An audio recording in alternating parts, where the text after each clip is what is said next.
push you farther away. No, I don't wanna play no games.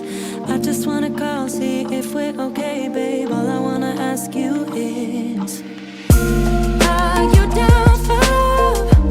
Are you up for us? I wanna be together, be together. Babe, I want your love. I'll be the one you trust. You're all that matters, all that matters.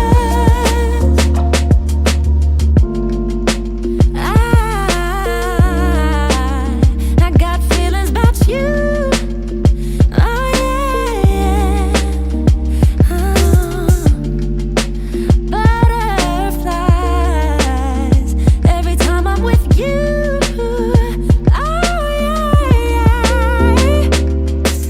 I don't wanna push you farther away. No, I don't wanna play no games.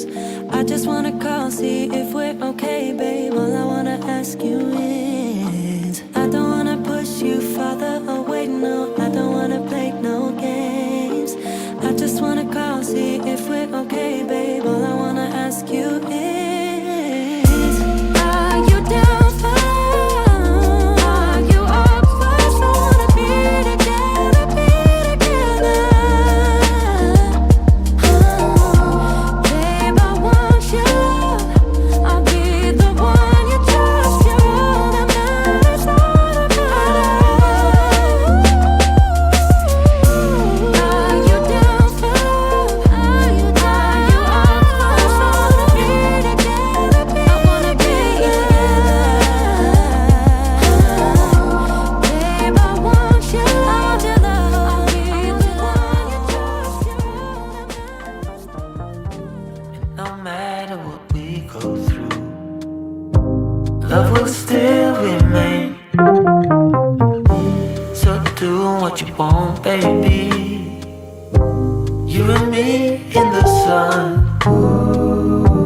Know that I'll still be here when the day is done. So come a little bit closer, and I'll tell you what I feel inside. You know I'm gonna wait on you. I'm gonna wait on you.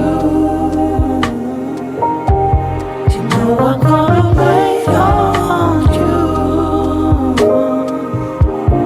Yes, I'm gonna wait on you. No one's gonna love you like I do. So glad that I found you. You're the missing piece, the last piece of the puzzle.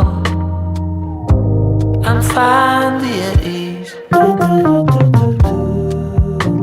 So when times are rough and the promises we make just seem so hollow and weak, and we're about to break, we have to remind ourselves, 'cause we know how we feel inside. You know I'm gonna wait on you. Ain't over till it's over. I'm gonna wait on you. I'm gonna love it till it's gone. You know I'm gonna wait on you. And the weight that's on your shoulder, I'm gonna carry that.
The Benjamin Dixon Show is only possible with listener support. Go to www.patreon.com/The BPD Show. The day is Tuesday, July 27th, 2021. We are at a turning point in this country, an inflection point where the powers that be can choose to follow the path of white supremacy, ignorance, and bigotry, the path that leads us to the Delta variant of COVID-19 and the incessant refusal to do something as simple as wearing a mask, or the path before you where the people who have been advocating on behalf of Black lives are screaming to the top of our lungs that all of everything that we do is so that humanity can proceed. America has a choice to make, but first, on the clock with Georgia Ford.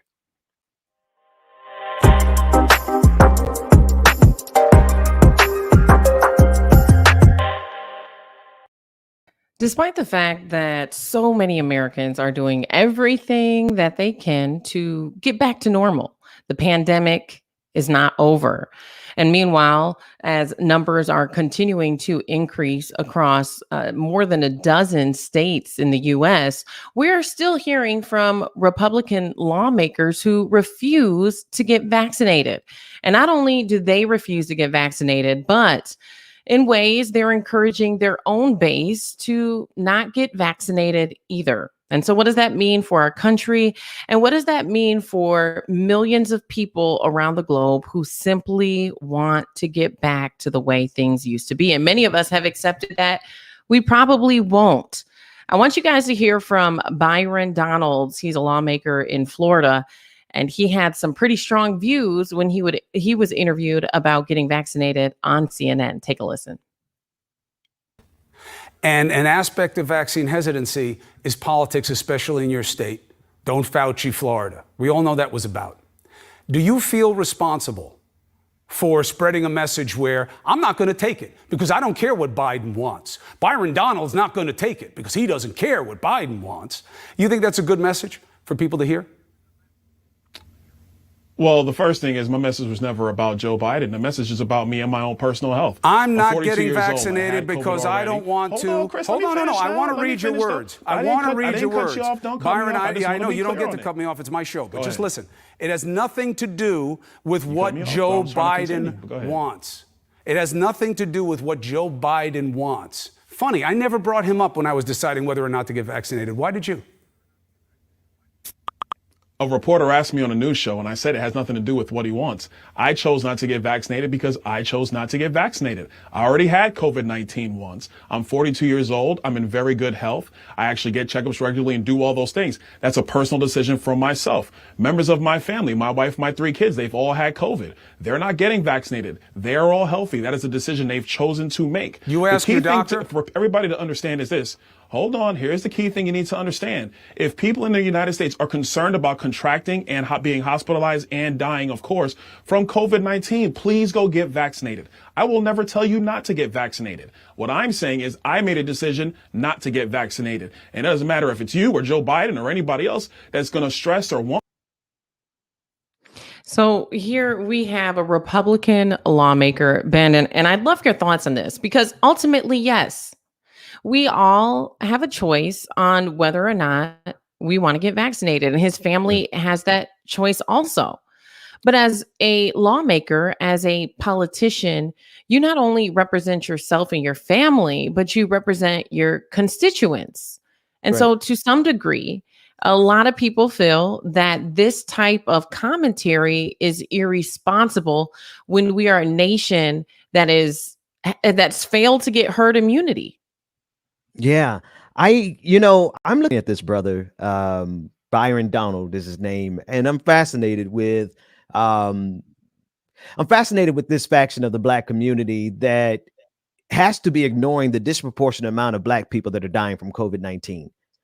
That's number one, because, not to say that COVID-19 has specifically targeted Black people because we're Black, but we're disproportionately affected by it because of pre-existing conditions that are rooted in our economic condition in this country, right? There's plenty of ways for us to understand what's going on, but what I don't understand is how this brother could look in the face of everything that's happening in the Black community and decide that the best way he should be represented on the international stage is by going on national television and saying that he's more concerned about his personal liberties than getting the vaccine. Absolutely. And Brother Mac, I understand, is joining us now as well. What is your take on this? Because I know that there have been some concerns with this new variant. There's also a lot of concerns about our population that is not old enough to get vaccinated. And so even though his family, and he went on in this interview to say that his family already had COVID, so they have immunity from it that way. But it doesn't prevent them from passing it on to other people, like children who have not been vaccinated and maybe haven't been exposed to the virus yet. Well, Georgia, first of all, he is a public servant. So he just stood there and said, I'm doing what's in my best interest. So he negated his responsibility as a public servant to now spread a message to the rest of America of what's in the best interest. He only talked about what was best for him. And that is part of the problem, that he really negated his role as a public servant. But more importantly, you could clearly hear him carry the Republican line. And we have to go back, if you don't mind, just give me a moment to go back and let us all not forget where that line within the Republican Party started with. If you go back to 2018, May of 2018, what was the first thing that the head of the Republican Party did? Trump. He disbanded the White House response team. January 22nd, 2020, he said to the American public, we have this thing under control. Then 2 days later, he praised China. And then we ultimately know what Trump's rhetoric was about China. Then on February 10th, 2020, he said, I think the virus is going to be fine. February 24th, he said, the coronavirus is very much under control. And then 2 days later, February 26, 2020, Trump said this. 15, he was talking about the fact that America only had 15 cases.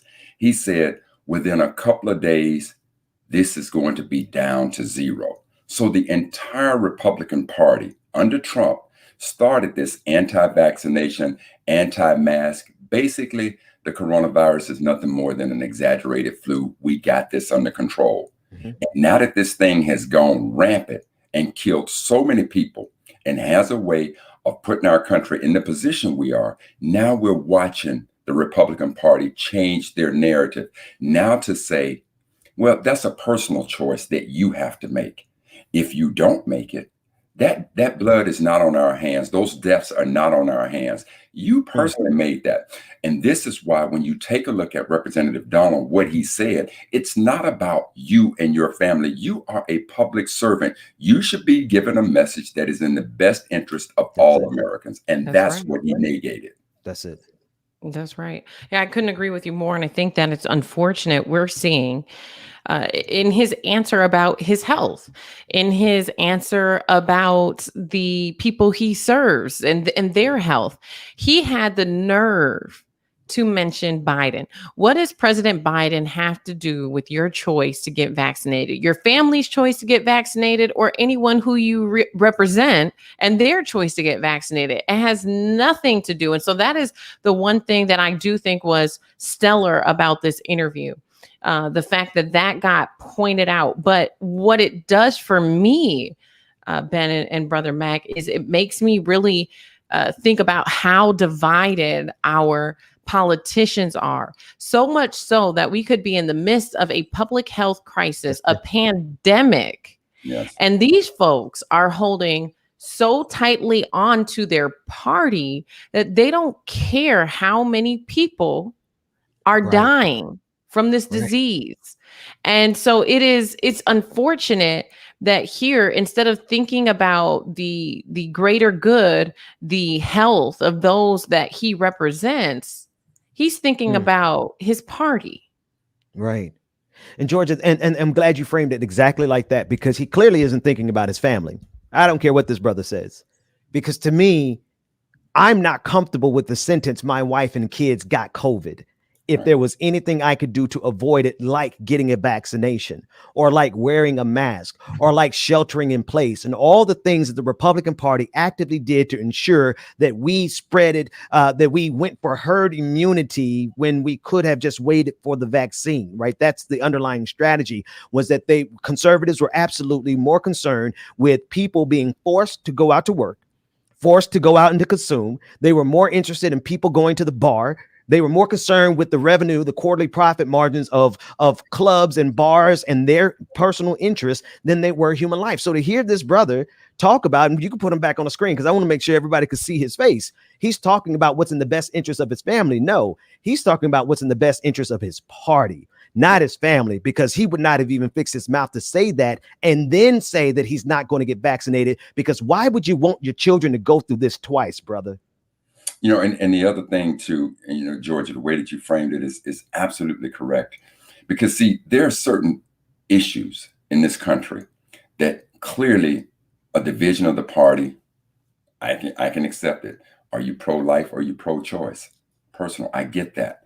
But we're talking about a situation of a pandemic, as you so aptly stated, a pandemic that it doesn't care about your race. It doesn't care about your religion. It doesn't care about your politics. And if ever there is a time to come together in dealing with this pandemic, now is the time to come together. But it is clear what the Republicans what they absolutely understand is, based on the timeline that we just went through from their party, from the head of their party, that they ignored this situation and allowed this pandemic to get completely out of control. And so now that you have a Democratic president coming in and has now encouraged people to get vaccinated, now you begin to see this. It now becomes about who is going to get credit, because whoever can, because clearly Trump's handling of the pandemic was devastating to his reelection efforts. And now if you bring Biden in, or any other Democrat for that matter, forget who the president is, but if you bring a Democrat in and now that person is responsible for getting something that we have never seen in our lifetime, and not seen in 100 years, to affect not only this country, but the world. But that person showed leadership in pulling this under control and saving the lives of all Americans. Then the message is loudly clear that here is a president that is about America versus one that is about his party. And clearly this guy only cares about carrying that Republican line and not doing anything that would help not only this country. He's thinking about what is it going to look like for Biden if Biden was able to now, through his efforts, through his leadership, control this pandemic. You know, and Byron Donalds reminds me about just how dangerous the current state of the Republican Party is. On January 6th, they showed us they don't care about democracy. That's right. And today, what they continue to show us is that they don't care about your life, my life, their children's life, my children's life. What they care about is their party. And outside of that, I continue to question, outside of just the Republican Party. They're showing us that they don't care about just basic human life, the general health of our population. I'm left to ask myself, what else? What do they really care about? What are their core values? Because it's not founded on democracy, and it's not founded on the greater good of society.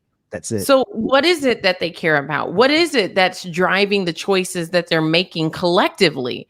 Because they're moving together as a unit. We've seen just a few break out, right? But for the most part, we're hearing the same rhetoric from these Republican lawmakers. And to me, it's very dangerous, because they showed us on January 6th what they're capable of. Well, they're also showing you in the Congress now, and in particular with this brother. You should also take a look at his voting records, because one of the things he did was he also voted no against the George Floyd bill. Right. I'm sure he's one who, and he also believes that Trump won the election, that there was so much voter fraud that Trump won the election. And thus, I would dare say that if you probably asked him about January 6th, it wasn't an insurrection. So, here's a guy who has our skin, but clearly ain't our kin. Yeah. And to support Brother Mac, you all are so accurate with this. Here's the troubling thing about this scenario is the fact that you never play a game of chicken with someone who has no sense of self-preservation. You never get into an argument with someone who has no regard for their own life, let alone your life. But you most certainly don't stay in a protracted political fight with a political party that has no regard for the life of their own children. Sandy Hook, Columbine, COVID-19. We're dealing with a level of sociopathy that will not only see their children die. Well, if we know that they will stand by and watch their children die, what do you think they'll do with Black people? Not question. Absolutely. Well, you guys, that's all that we have time for. We are on the clock, but stick around for more on The Benjamin Dixon Show.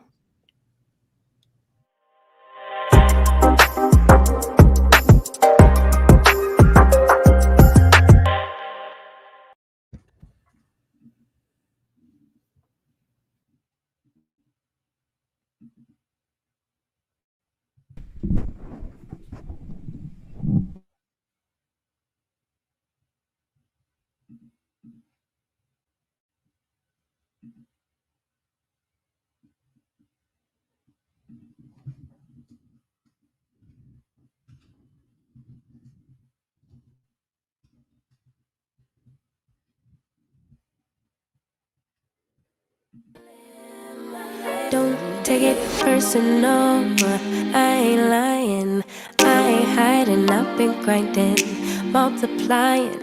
I've been trying to get my weight up, staying prayed up, meditating and taking time away. You always posting up pictures, trying to look like you winning. I'm writing rhymes in the kitchen, soaking in moments we live in, yeah. You got the nerve to be on me, faking your life for the IG. If you got my number, don't add me, cause baby, I'm on hiatus. I'm on hiatus. I'm on hiatus. I'm on hiatus. Baby, don't check for me. Taking time out to be and live my life off screen. Taking time out to be and live my life. Hey. Taking just so deep.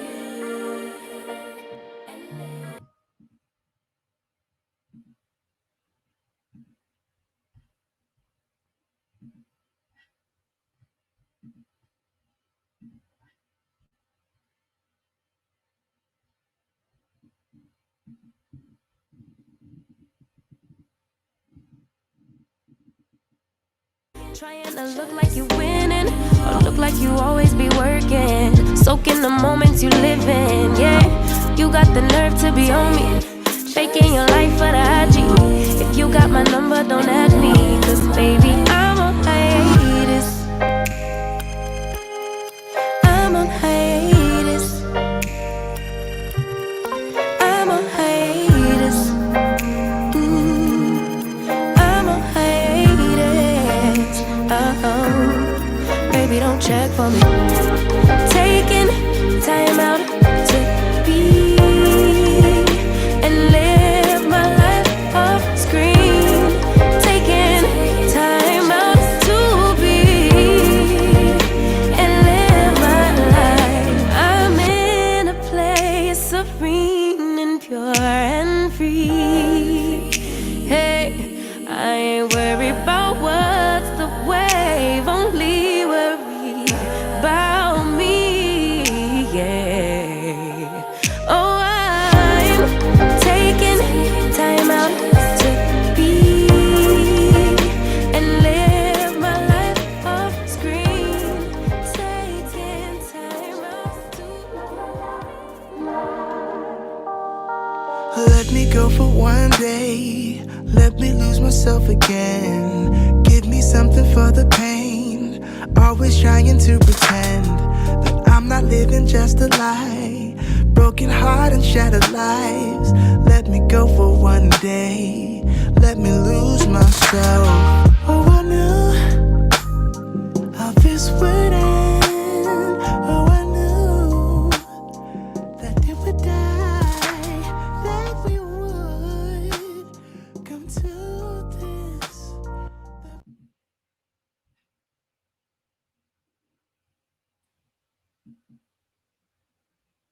Welcome back, ladies and gentlemen, non-gender conforming individuals. We are working out, obviously, a couple of technical difficulties here, but we're going to keep it going. I want to move to the story out of Alabama. George is with us, and Brother Mac is going to join us momentarily. I want to move to a story out of Alabama that we covered last week, where an Alabama city council member was caught using the N-word for whatever justification that particular member used the N-word. He feels justified in his mind. We covered it last week, and we don't need to get the audio again, but if you need to find the audio, you can just search it for yourself. Alabama council member uses N-word, and it will come right up. We're not going to play that clip again here, but that's the context of the conversation. That said, the Republican governor of Alabama chimed in, Kay Ivey, and this is what she had to say. Let's take a listen into it. There's a city councilman in Tarrant who used the N-word during a council meeting. There's calls for him to resign from office. What are your thoughts? Do you think he should resign for using that word? That's between him and his constituents. So at the end of the day, she says that's between him and his constituents. I have a problem with that. Because what he said was not just said to his constituents. What he said was said to all of America. But more importantly, even if it was between him and his constituents, we have a fundamental problem if his constituents don't see a problem with this. There's so many things to talk about this. George, Sister Ford, and then Brother Mac.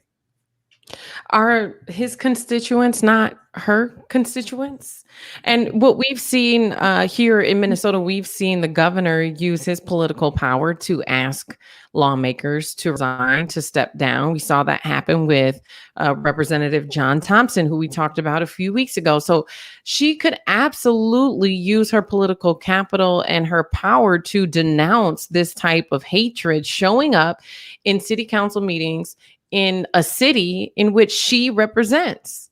And so she has the authority to speak on that. And I think that it shows that she is complicit.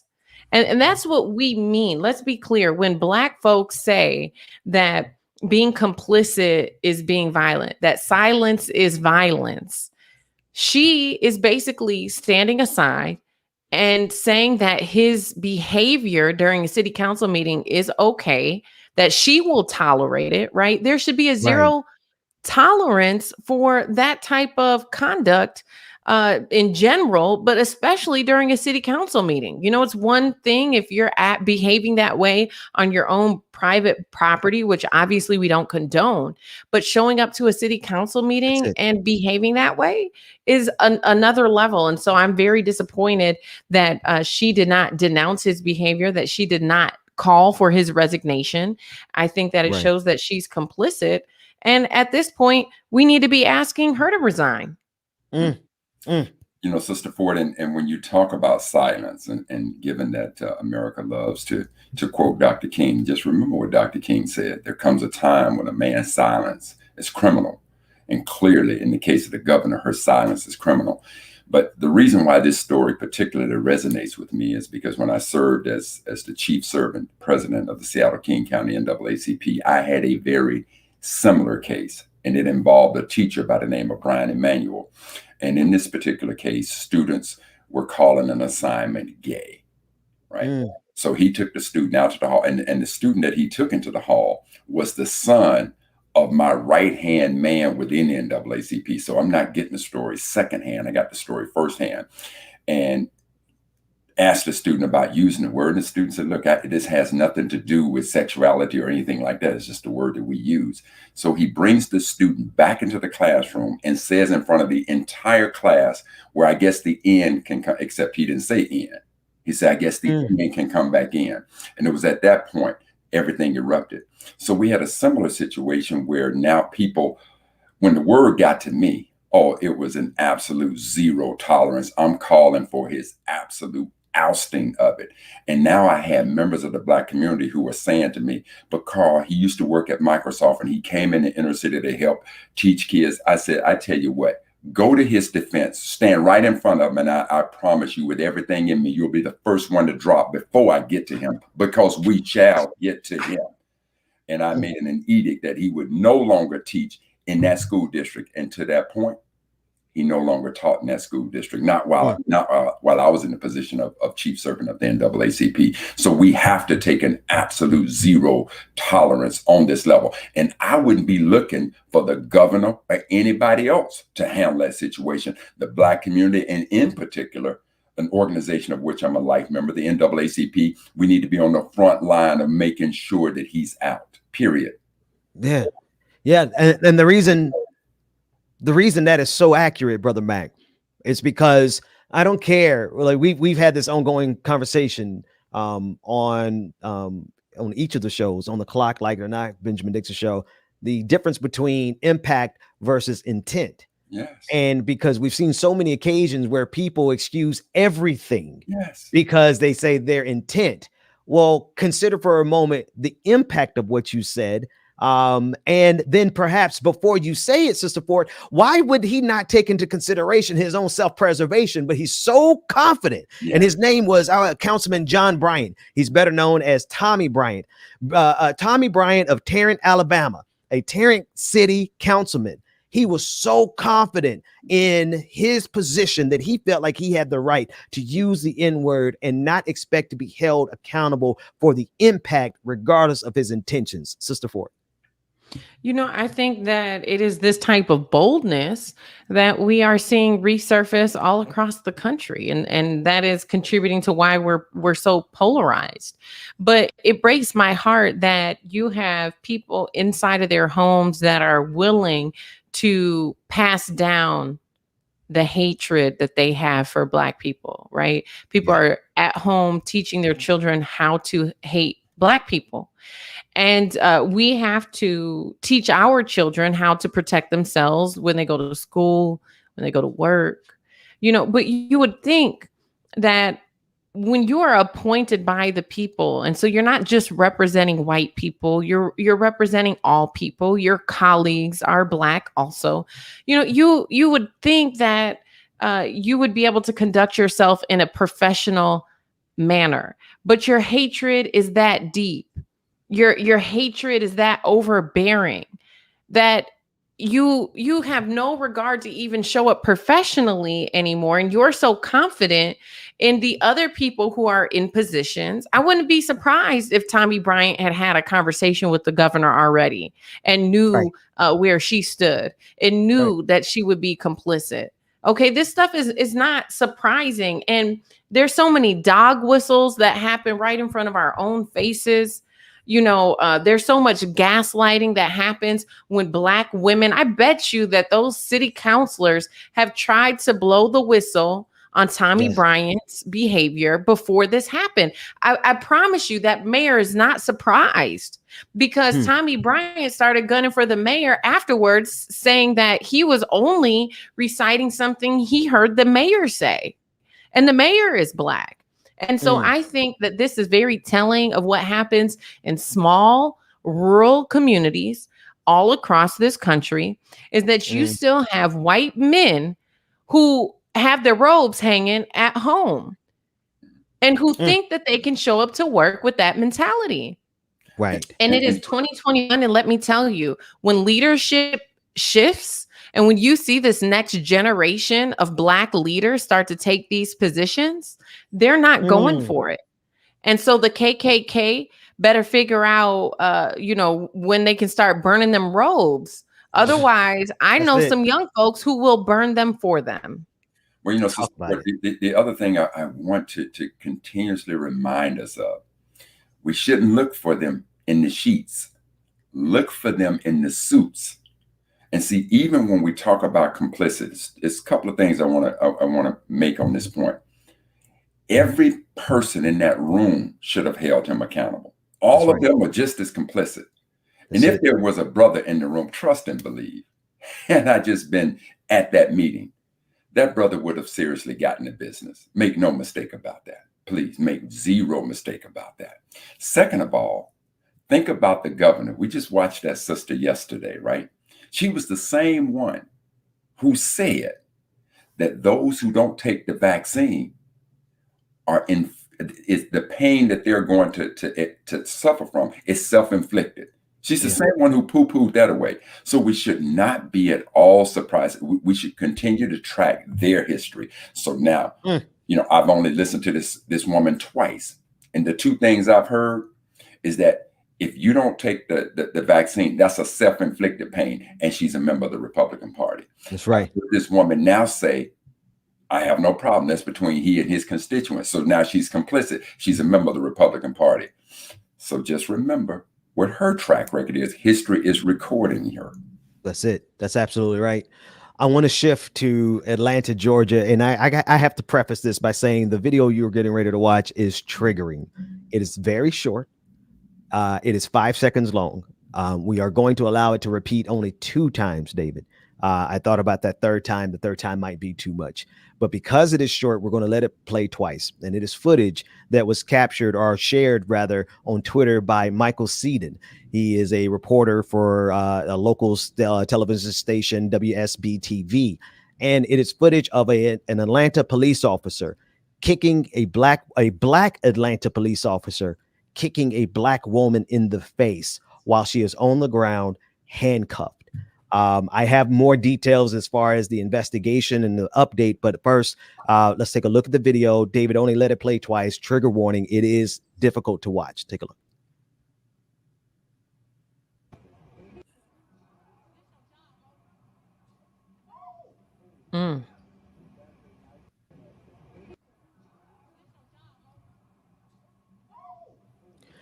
All right, that's it is. Let me just give you the update before I say anything about it. Let me give you the update as reported by Michael Seaton on Twitter. The Atlanta police and this is a tweet from Michael Seaton, the Atlanta police just issued the following statement on July 26, 2021. Chief Bryant and the commanders within the Atlanta Police Department became aware of a video posted on social media showing an Atlanta police sergeant kicking a woman in her head. Upon reviewing the video, the actions of the sergeant appeared to be unacceptable, and we are also concerned with the apparent lack of reaction from another officer present during the incident. The decision was made immediately to relieve the sergeant and officer from duty and place the sergeant on unpaid suspension. The Atlanta Police Department's Office of Professional Standards was directed to open an investigation into the action of all employees on scene, and their investigation is to be expedited. The actions of those in the video appear to fall outside of our standards and training. However, there's always the however. Don't believe your lying eyes. It is important for the Office of Professional Standards to conduct a thorough investigation to determine the facts surrounding this incident. So much in that video, Sister Ford. This is, again, why we continue to talk about police accountability, because we are not safe. When we leave our homes in black bodies, we are not safe. Now, granted, the sister made it out alive, but there is never a reason why peace officers, those who take an oath to protect and serve, should have you handcuffed, laying on the ground on your stomach, and you be kicked in your face. She's not. What can she do? She can't shoot them. She's laying on. She's defenseless. And here you have what also appears to be a black officer with no regard for black life. So while people have largely tried to make the police accountability issue a black thing and a white thing, it has always been a right thing and a wrong thing. That's it. This is not right. This type of conduct should not be tolerated. And while they're on leave, on paid leave, they need to be fired. Because as long as we allow officers to abuse their power, to use their badge as, a shield to go out and treat people any old kind of way and get away with it, they're going to continue to do that. And so we need police chiefs all across this country to start putting their foot down, especially when they know that this type of training is not what is approved. So if you're not approving this training and you have, these officers who are out here in our communities abusing people, how do you stand for that? Yeah. And let me say this. Brother Ben, when you read the statement, the narrative that they put out is, it appears to be troublesome. It appears to be. See, those words bother me. So it's a lot of things about this particular situation that bothers me. George, first and foremost, as you said, a black guy. This is a black thug. And please remember, look up the quintessential definition of a thug. It is a violent person. Now, in this particular situation, anybody takes issue with the definition, the adjective that I'm using to describe this thug, simply look up the word. And now compare that to what we're watching. A woman handcuffed down on her stomach and you kick her in the face. That is a violent behavior. One that is quintessential to the meaning of the word thug. Now, when we talked about complicity, look at the woman standing there. Look at everybody else who sat right there. Here is another woman who can't even empathize with the fact that a grown man, a grown thug, just kicked another woman in the face. And she sat right there and allowed it, which takes me back to a core belief of those in the military academies. I will not lie, steal, or cheat, nor tolerate those among us who do. That is the difference of what happens in law enforcement, is that they become complicit. Race, humanity means nothing in comparison to the blue Kool-Aid that they drink.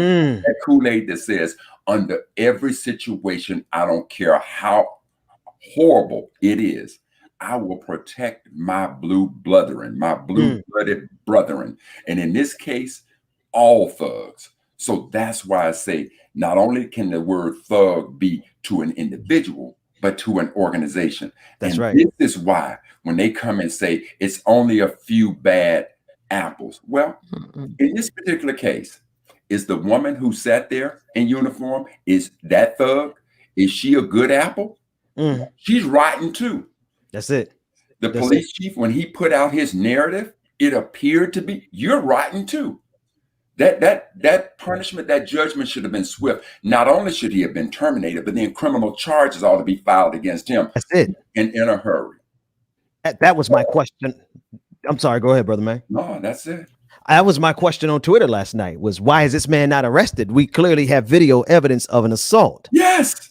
It reminded me of the time that I was, Brother Mac, as you were telling us a story of the incident with the NAACP with the teacher in the On the Clock segment. You reminded me of my time as a teacher, and I realized in my time as a teacher that that it was best for me to no longer be a teacher. And one of the reasons why I knew it was no longer time for me to be a teacher is because I looked out the window of my classroom one day and I saw the school resource officer handling a young black kid, handcuffed, and smacked him. I just because I have no idea how that internal investigation went. It was Schools for the Future Academy in Jacksonville, Florida. I went to the police station because I couldn't stand there and see how another black man, I don't care if he was white, but it was insult to injury that a black man would slap a young black man in the face while he was handcuffed with complete disregard for everything that we know about what this system does to black people. And here we have in this same video, this same scenario with a black officer with no regard, Georgia, for everything that black women have gone through in the system. Not only that, he adds to it the greatest insult of it all. Yes. Short of killing her. Yes. Yeah. And the thing for me, Ben, is that's the part, right? So in our community, we still have empathy for our people. We have the wherewithal to recognize that this is a serious issue that needs to be addressed. But the only time that dominant society taps in is when it's caught on camera and there's been a killing. Right. But we need to pay attention to when it's not at the expense of someone's life. We need to pay attention when we're seeing this total disregard for life, but this sister still gets the ability to walk up and go back to her family, right? We need to make this an urgent issue before the next George Floyd. We need to figure out what solutions and what systems can be put in place, what laws need to be changed, what reform, all of the same questions that everybody was asking when they were outraged after they saw George Floyd killed last year. They need to be asking those questions now. And the bigger question is how come that wasn't enough? Why are we still sitting here having this conversation where we can see in broad daylight that a huge officer, that's a big guy, right? That's a big guy, just blatantly kicks a woman in her face in broad daylight. And he knows that he's going to get away with it because of the culture and the code of conduct that has been allowed to permeate for so long, pretty much since its inception. When you go back and you look at what the system of policing was founded on, it is doing exactly what it was designed to do.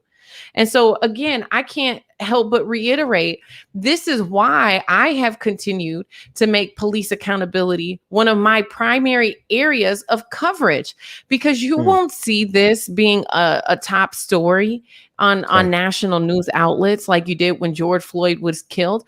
But the root issue is the same. It's police accountability. And so we have an opportunity to course correct. We have an opportunity to look at this unfortunate and tragic situation where this sister was assaulted and say, we still have a problem with policing in America. What are we going to do about it? We have an opportunity to course correct before we lose another life. And for people to realize, again, that this isn't a white thing or a black thing like people have always tried to make it. It's a right and a wrong thing. It's not right for police who take an oath to protect and serve to be out here in the streets assaulting us and killing us. Come on. And see, Sister Georgia, this is what, and before I get to that point, Ben, where did you say this situation took place? This was Atlanta, Georgia, ATL. And if I'm not mistaken, we have an honorable mayor there. Keisha Lance Bottoms. And what was Sister Bottoms' reaction or statement regarding this video? Or have you seen one? I have yet to see one. I will do a search this real quick, but as of yet, I haven't seen one. And so, you know, so again, that's another point that I certainly want to look at. And nobody needs to question that sister's commitment to the community. But clearly, we need to hear those voices ring out from the highest level of leadership, especially in Atlanta, about this thug. And I will not refer to him as an officer because he is that. If all of them that were there are thugs. But when we talk about this culture, this is where we need to focus so much on that. Because again, think about why we put people of color in law enforcement. For the very reason, Sister Ford, that you were talking about, that since its inception, this has been a racist gang of legalized thugs committing their atrocities against our community and communities of color. But yet, in the George Floyd situation, if I'm not mistaken, there were people of color who were around and watched Chauvin do what he did. In this situation, we are watching people of color commit these atrocities against people of color. This speaks to how absolutely mind-controlling that blue Kool-Aid is that they drink. And that is where we need, because trust and believe, if it's about capitalism in this society, just imagine that every civil suit that's brought against a thug like this, a thug like Chauvin, instead of cities like Minneapolis or Atlanta, instead of us paying out those damages, imagine if those payments came from the police unions. Imagine if it came directly from them. I guarantee you they would begin to internally clean that system up, because that's where that has to be a part of this solution, is that they have to also self-correct. That's it. They refuse to do that. That blue Kool-Aid is so strong, and they're going to continue that. And again, because that situation is being committed against us time and time again, being the video that we watched yesterday where the cop planted the evidence. What city was that? What city? I can't recall the top of my head. I have to get it. So to your point, Sister Ford, in your coverage of police accountability, police misconduct, these thugs, these gangs, this ain't just germane to one section of the country, one city, just in the South. It permeates. This disease this is a pandemic that's been going on since its inception. That was Caledonia. Go ahead, Sister Ford. The Caledonia. Yeah, I was going to say, Dr. Mack, I'm glad that you brought up that incident that we talked about yesterday with planting evidence. And we also saw the case where an officer deleted evidence. That's right. And so when you really think about, okay, the country gets in a huge uproar and we're outraged when we see someone killed. Yes. But how does it escalate to that point? What are the small day-to-day things that police are doing, right, before we get there? Let's not wait until black blood is the on the ground for us to sit here and say something has to change. Look at the culture. They're showing us. We have all of this evidence.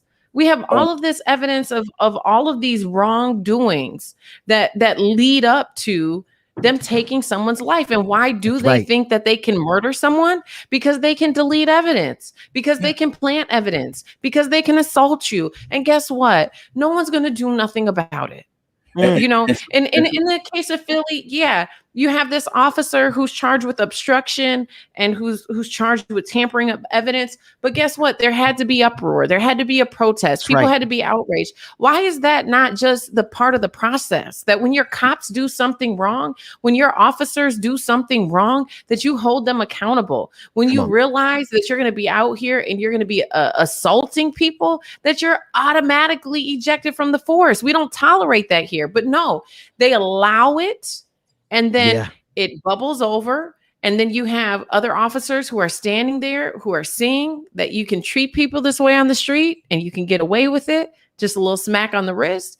And then before you know it, what does that evolve into? Think about that, because even Brother Mac, you mentioned Chauvin and all the officers who were there who were complicit. Some of those officers were rookies and they were being trained in by Chauvin, who had been on the force for more than 20 years, who had got slapped on the wrist, slapped on the wrist, who was a part of, we've heard from specific research and we'll learn more through the DOJ investigation, 6 other murders.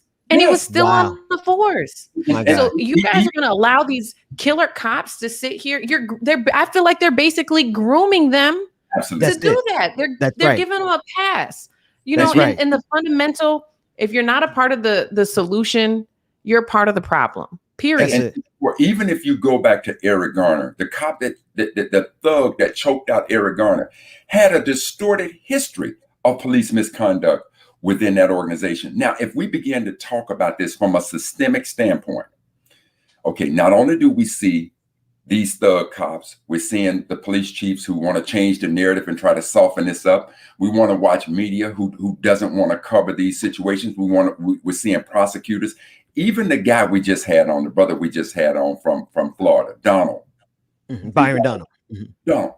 See, he voted against the George Floyd Act. Why? Because the one thing that gives these thugs this sense of power that I'm untouchable is that concept of qualified immunity, which says I'm immune. I'm going to be safe, and regardless of what I do. So now you got it in the halls of Congress with this qualified immunity. Let's protect them. You got it sitting on the bench with judges. Let's protect them. You got it from prosecutors. Let's not charge them. You got it from within their culture. Let's drink the blue Kool-Aid. You got it from the guys on the streets. When the rookies come in, I'm going to train you on how you need to handle this business. And trust and believe, we have an entire system behind you that will protect you. And it's called qualified immunity. Wow. Sister Georgia Ford, Brother Carl Mack, I appreciate you guys walking me through that video, because that video is disturbing and triggering, and there has to be justice done. And we're gonna you know what, I'm learning more and more. We're gonna keep our foot on their necks. Yes. Because if we don't, then we'll end up with another Chauvin with their knee on our necks. And Brother Ben, I gotta say, what Sister Ford is, Sister Ford, what you keep saying is so powerful, that as long as we allow these micros situations to exist, that macro is going to come. And those macros can be avoided if we truly address these situations, what we consider small, but trust and believe. All you have to imagine is, what if that was your mama or your sister down there and he kicked her in the face? It ain't no micro issue. It is huge. That's right. And we need to deal with every one of these situations accordingly. With absolute venom on it. Accordingly. We got to handle it accordingly. All right, we're going to come back. We're going to take a quick break. DJ Exclusive is in the house. He's going to take us to a break because I need to breathe. We need to breathe. We need to because that video, we got to also execute some self-care. So let's breathe for a moment. When we come back, like it or not, Rebecca Zora is going to join us. DJ Exclusive, it is in your hands. We'll be back right after this.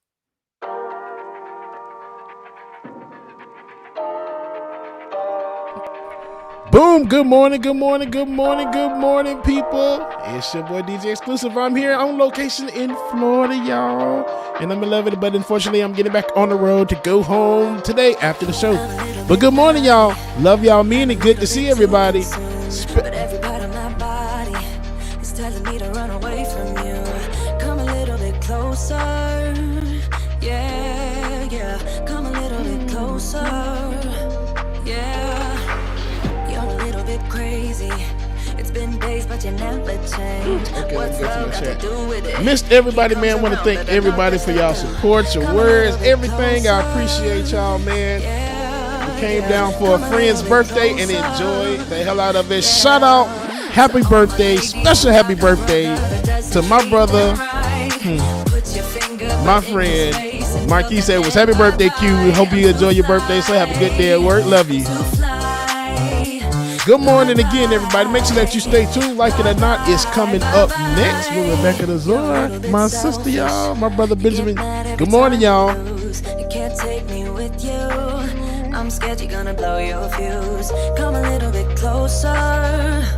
Yeah, I can really start over. Yeah, in the back of my mind, there's someone waiting on. Right, y'all are going ham in the chat. You know, just calm down, breathe.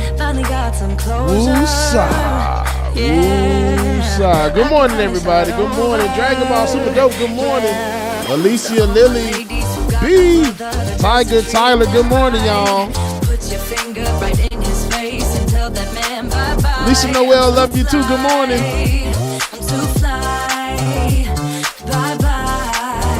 Tractor Tasha, good morning. Laura Estrada, thank you for your super chat. Love and peace, family. This is a safe place. Absolutely, y'all. This is a safe place. Always remember that. You know, some people might have different verifying opinions. Always remember that. The opinions of their own. So make sure, you know, safe chat room, safe place for everyone. All right? Savage Sweetheart, good morning, sister. Kevin, good morning.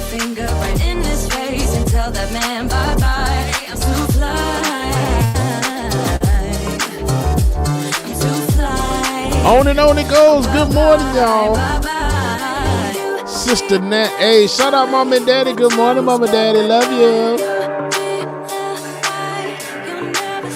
Sticks and stones may break my bone, but your words can't hurt me. No, you just can't hurt me. Mark from Australia. Good morning, sir. Man, I feel like I haven't seen you forever. And it still can't hurt me. No, it just can't hurt me. No. Miss Nuru, good morning, good morning. No, you just can't. Brother Lateef, good morning. Infinite Content Shay, good morning. Brother Chuck Diesel, good morning. My mama used to tell me, gotta you when he ready. Man, it's crazy how my brother said it could have been my cell. It's either prison or a grave, that's what everybody tell me. Man, life ain't a beach, it's a female dog. I'm staying 10 toes down, though I still might fall. Oh yeah, now I done came through, knocking pictures off your wall. Cause loving people who persecute you, it's still a tough be a light up on my path and a lamp under my feet. I know my faith strong, but my flesh still kinda weak. Ear Hustler, good morning, good morning. And I feel like disrespect, help me turn my other cheek and say I'm not sure what the chat is going ham about. We'll discuss it. We'll find out what's going on, okay? No, you just can't hurt me. No, I ain't been right. More than I've been wrong. And it still can't hurt me. No, it just can't hurt me. No. Shoot the Dragon, good morning. Mark S, good morning. Mark S, that video that you sent no, you just us. Can't hurt me. No. Horrifying. But it's okay. We survived. No, you just can't hurt me. No, you just can't hurt me. No. See, it's hard to be polite. It's easy being petty. Mama used to tell me, gotta use you when you're ready. Cause I ain't working on my own timing. Ain't got no diamonds on me. Julie Van Ostel, good morning. And y'all, our next break, I'll make sure that we get off our new Twitch subscribers and new Patreon members. All right, y'all. It's so good to see everybody this morning. Thank y'all so much again for your help and your support. Because of you, and hopefully still because of you, able to get this MacBook replaced. Because yesterday it was a pain in the butt. So got the new one up and running. Still has some issues, but we get there. So again, thank you so much. $DJX3C, Becca's Voice. If you want to support them always, you can go to patreon.com/likeItOrNot. Patreon.com/likeItOrNot. No, you just can't hurt me. Tiger, that's something that I have to discuss and talk about off camera, Tiger, but I will see what I can find out. David, if you can get that super chat for me and review that, sir.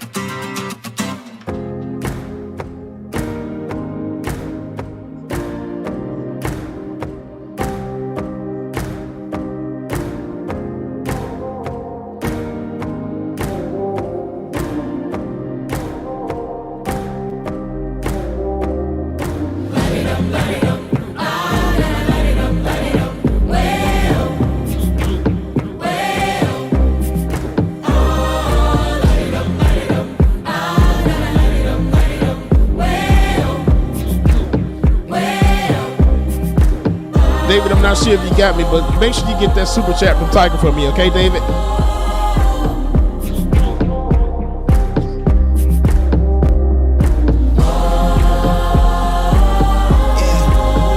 Yeah, because I don't want to make sure I talk to everyone else about that and make sure that we good. Look, I'm in line with the stars, I'm in sync with the earth. 10 toes deep, flower child from the turf. I never switch sides, like even when I die, I'm a ride for the squad. Let her ties in the hearse. I've been on the vibe, kinda hard to describe. I can't stand being talking about looks like I'm hosting a party in heaven. I look good in all this stuff. Like this chocolate smear is so good, it's black on this morning. Look like a whole snack over here this morning. Boy, y'all better stop playing with me. Doing 80 to the house, then I hit it to the sky. Change haters on a tirade, talking to the crib in the face, be still, let that hate stuff fade. We all want the same, we all want a meal in the safe. I wanna live like I'm trying to reach enlightenment. Okay. Spill from my lips, feel big from the bib. Take a sip till I pass out. Try and get grip, but it don't make sense. Cause you can lose life on this fast route. Yeah. Turn thoughts to a cash cow. I might flip that to the glass house. And of course, I just lost my light because I forgot to charge it for it, but y'all can still see me, so that's good. Now I really look like I'm in the club. 5-hour flights, couple nights at the flat. To be real, couldn't see me making moves while I'm mad. I'm still on the grind every time when I chat. Burning down sage, keep the demons away. When I write it, give a piece of myself to the page. I don't do it for the praise, love. That's just how I'm made. Truth in the glass in the mirror. Yeah. Do it at me, old man, trying to pass in the fear. You're the first one to talk, but the last all right, y'all. Okay. But I couldn't see that, and it cleared down. Yes. Start to feel like I'm on one. Settle in, I'll be here for the long run. I'm a slave for the cash, got snakes in the grass, no brakes on that. All right, y'all, it is time for Like It or Not, so make sure that you stay tuned. Like It or Not is about to go. Ciao. Light it up, light it up. Light it up, way up.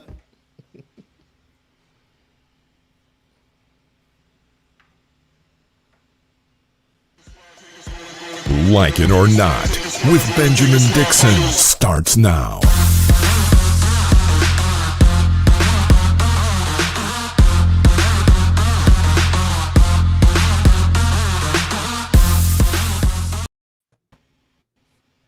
Good morning, people. Hey, Rebecca. Hey, Ben. Hey, what's up? I love how I feel like y'all waited for me this morning and you gave me grace. Because usually it just be on Like It or Not, and I'm just here. But there was music and we came on this morning. But well, I realized why rush?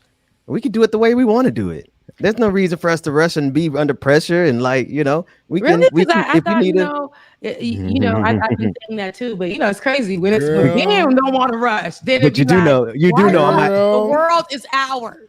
Okay, the world. Because y'all know I'm gonna send an email out. I'm kidding. But good morning. I had, Am I that bad? No, yes. Okay, no. okay, go ahead, Rebecca. When I said it, but when it's always when people experience it themselves, they be like, I think that we should definitely just take our time, and just. I'm like, it's crazy. It's funny when people need time for themselves. I needed to step away for a few minutes. So. And people should definitely take time for themselves. I want to do a mental health check-in this morning. I know Simone Biles actually stepped out of the Olympic gymnastics yesterday, representing for the USA because of an injury. After one of her performances, she landed and there was an injury or something of the sort. Wow. So it's being reported that, she posted to her social media saying, it's been a lot on her. And thank God that she has her family virtually there with her. And I think she said it's been a lot of stress on her shoulders. She felt the weight of the world on her shoulders. And I feel like that's something that we're hearing in common with a lot of the athletes, especially in the USA. We're hearing that a lot in common with these athletes. And I think the important thing is once you feel like, I believe that when she knew that she injured herself, she felt like she was a failure in that moment. And it was almost like all this hard work I've been doing. And she almost, I feel like, wanted to work through that, but had to pull back and be like, hey, the weight of the world's on my shoulders, but I'm glad I have my family with me. And to anybody, like you were saying, Ben, sometimes we just got to take a minute and a second and realize, okay, I'm overworking myself, and it's okay to not to be okay and step back. Yeah. I'm hurt. Realize, hey, I'm hurt. Yeah. There's something wrong. I can't work in this pain or through this pain anymore. I know the world teaches us that, and especially for these athletes that we're seeing and us as people, for anybody feeling like you have the weight of the world on you and you got to work through your pain and your stress and just being overdone and just through. Sometimes it's okay. You're having a day of an anxiety attack. Something triggered you. You can't figure out what it is. And everybody's like, oh, here she go. Always, going through it. Not me though, but always going through it and things like that.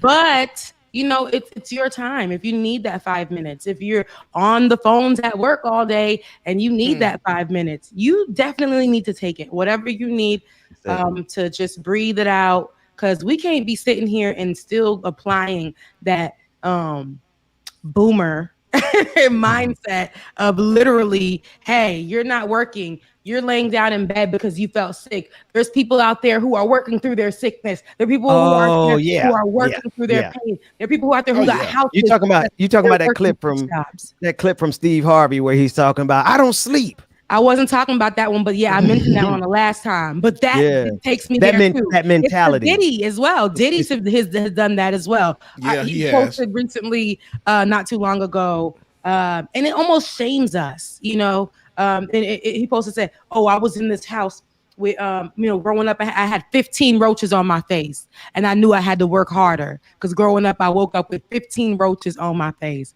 So people were like, so he counted them roaches. So he was like, hold on. 1, 2, 3, 4, 5, 6. I got to work harder. No. I remember you just need to go get some raid. Go get some raid. Put the lights on in the house, right? And just see all them little critters just be like, hee. And I'm like, God, I can't bite my friends over here. Because they really want us to buy the hype. They really want us to believe the hype. Yeah, they do. So it's not about that. It's really not like some people are okay. Luxury living does not have to be for some people. And I'll say this for me, it doesn't have to be, oh my goodness, I need to, because on my days off, when I take my day, I picture myself in luxury living.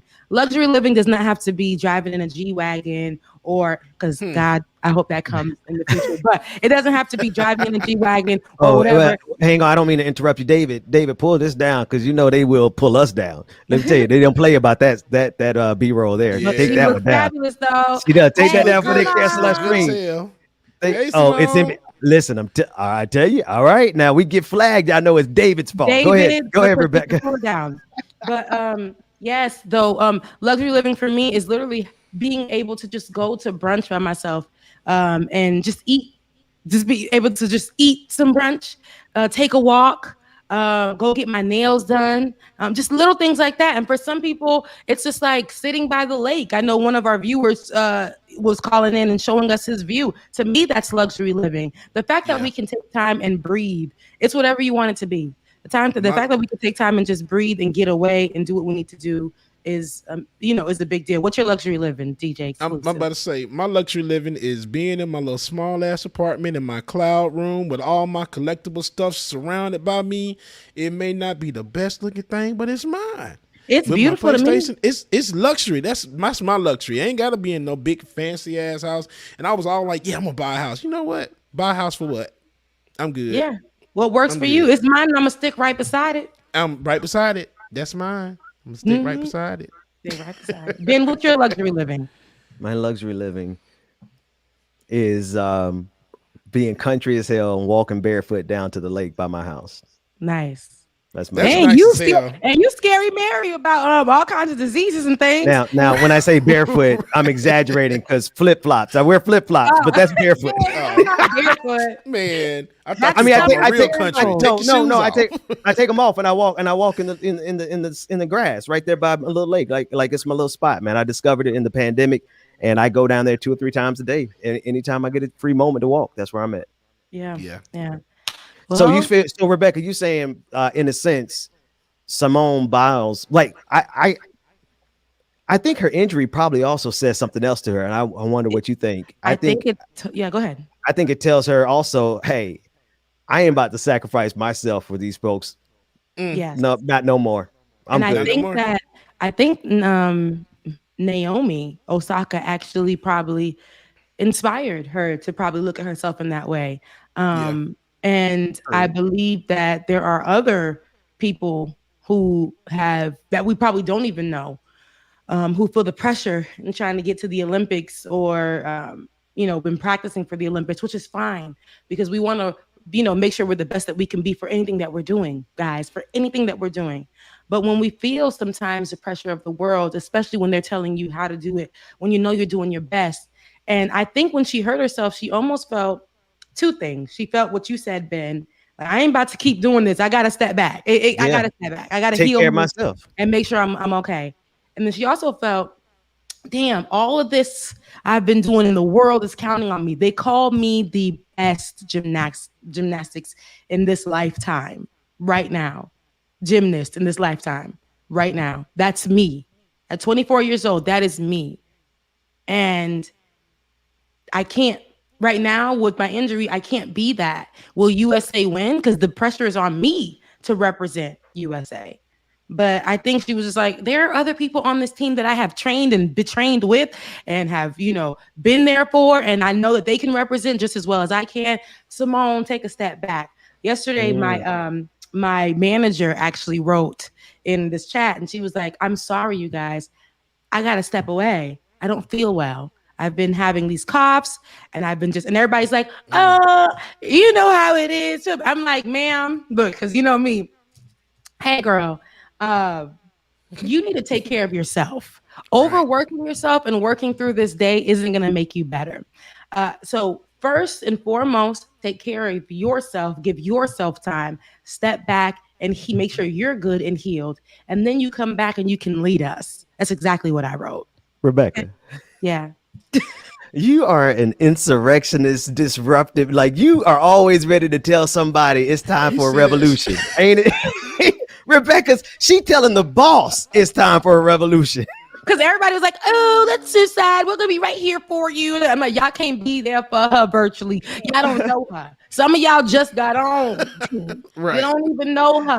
She needs to take a day. She's been here every single day. She got kids in the background. One day I heard them damn kids, she had to put us on mute. And I'm like, people need time. That's why I say, hey, step back, take a day, sis. Yeah. Take a day. I know that this particular corporation makes you feel that in order for you to even get looked at to be qualified for another position, you got to work this job, because they're going to go in the meeting and say she worked 400 days a year and we only have 365. Okay. And they will literally talk about her slaving herself, giving her blood, sweat, and tears for $1 raise. I'm good. Yeah. I think Simone Biles said I'm good. I'm good. I'm not gonna break not damn bone. No more injuries. Be 30 years old walking with a limp on behalf of a country that ain't pledged no allegiance to her. She said I'm good. Come on, somebody. Come on, somebody. Yeah, I need some help with some videos. Can y'all help me with a couple videos I got? Let's go. Drop them. It depends on let me stop playing. It depends on how much money you spending. Let me stop. It depends on how much money you dropping. Okay, you dropping dollars or coins? Because I only make it shake for some dollars. Drop them stars on Facebook. We're shameless at this point. Let's drop We shameless at this point. No. Here we go. Y'all rock. I need y'all. My favorite evangelical. No, you keep them on the screen. Keep them on the screen. Oh God, I'm scared. Yeah, don't put me up here by myself. Take me down. That's why I got people on the show with me. I do not need to be broadcasting by myself because I have to run into stuff like this from this right-wing evangelical, our favorite, Greg Locke. And he is declaring to anyone in his congregation who shows up to church wearing a mask, he's going to kick them out. Dead ass. Let's take a look at the clip. Believe this Delta variant nonsense. Stop it. Stop it. I know right-wing watching. I don't care. If they go through round 2 and you start showing up all these masks and all this nonsense, I'll ask you to leave. I will ask you to leave. I am not playing these Democrat games up in this church. If you want a social distance, go to First Baptist Church, but don't come to this one. I'm done with it. I said I'm done with it. I ain't playing these stupid games. First of all, done with it. First Baptist Church down the street, black. No, First Baptist Street. No, well, so I'm going to give them this. First Baptist in every city I've ever been in has been white as white as can be. So it's an interesting divide that he's saying go to the First Baptist because the folks at First Baptist ain't wearing no mask either. What are you talking about? They evangelicals too. They ain't fooling nobody. I almost thought, I don't know. See, right at that part, I got I got the heebie-jeebies. I thought somebody threw a shoe at him. It just reminded me because everybody's been getting a shoe thrown at them lately. So I thought somebody threw a shoe at the baby at the Rolling Loud concert, and he ducked the same way. And then Bush. Former President George Bush, they juxtaposed it to a video of former President George Bush getting a shoe thrown at him. When people don't like you, they throw shoes. So I thought somebody was in the audience throwing a shoe at him for the nonsense he was saying. Now we can go and break this down into him saying he ain't playing these Democrat games. You are in a whole church, right? You are in a whole church. You're in a whole church. So now that's what we're doing. And here's the thing: this ain't the word. This is literally this man being paid to just do what Tucker Carlson does, but in a voice that's like, the Southern, it's giving Southern Baptist. It's giving Southern, I believe in Jesus Bible Belt type thing. And that, we're not playing these Democrat games over here. And did you hear the audience? Hallelujah. All right. I'm like, that's crazy. That's crazy. Hallelujah. This is not a word. I'm sick of it. I'm sick of this stern stuff. Let's go down to First Baptist Church and go down where? No, he was letting hell know. You saw him communicating with hell. That's what he's doing right there. He's knocking on hell's door. He's tapping down. He tapped his mic on the stage. Run the audio. Turn the audio on so we can hear how ridiculous he sounds real quick. He tapped the stage like a dumbass. Dude, you start showing up all these masks and all this nonsense, I'll ask you to leave. I need you, devil. I will ask you to leave. I need you, devil. Satan, they're not saying what they need to say, Satan. I need you. You know I done gave my soul to you. Come on now. Wait, I thought he's a preacher though. How he give his soul to the he done did devil? that Michael Jackson wannabe spin just now. I don't know. Ben, you think that ain't no pastor preacher gave their soul to the devil? Oh, I just wanted to hear you say it out loud. That's all. Of course they have. This man is obviously like, I don't care. I don't care who he say he's serving, what God this ain't even devil worship. This is Trump worship. That's all this is. Absolutely. This is groveling at the throne, at the feet. What was that, Rebecca? Trump is Satan himself. And that's why he was tapping on that floor saying, "Help, can you hear me? I need you." My favorite show on television is Lucifer.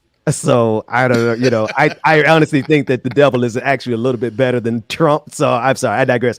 The point is that this is idol work. Like he's literally he's exchanged whatever idea of the gospel he thought he was preaching in exchange for Trump worship. This is and to the point, not only Trump worship, but to the point of he's going to put people out because they don't wear masks. He said the Delta variant. He was like, ain't no Delta variant, this Delta variant nonsense. What is that about? Like, it's real, sir. It is such a real thing.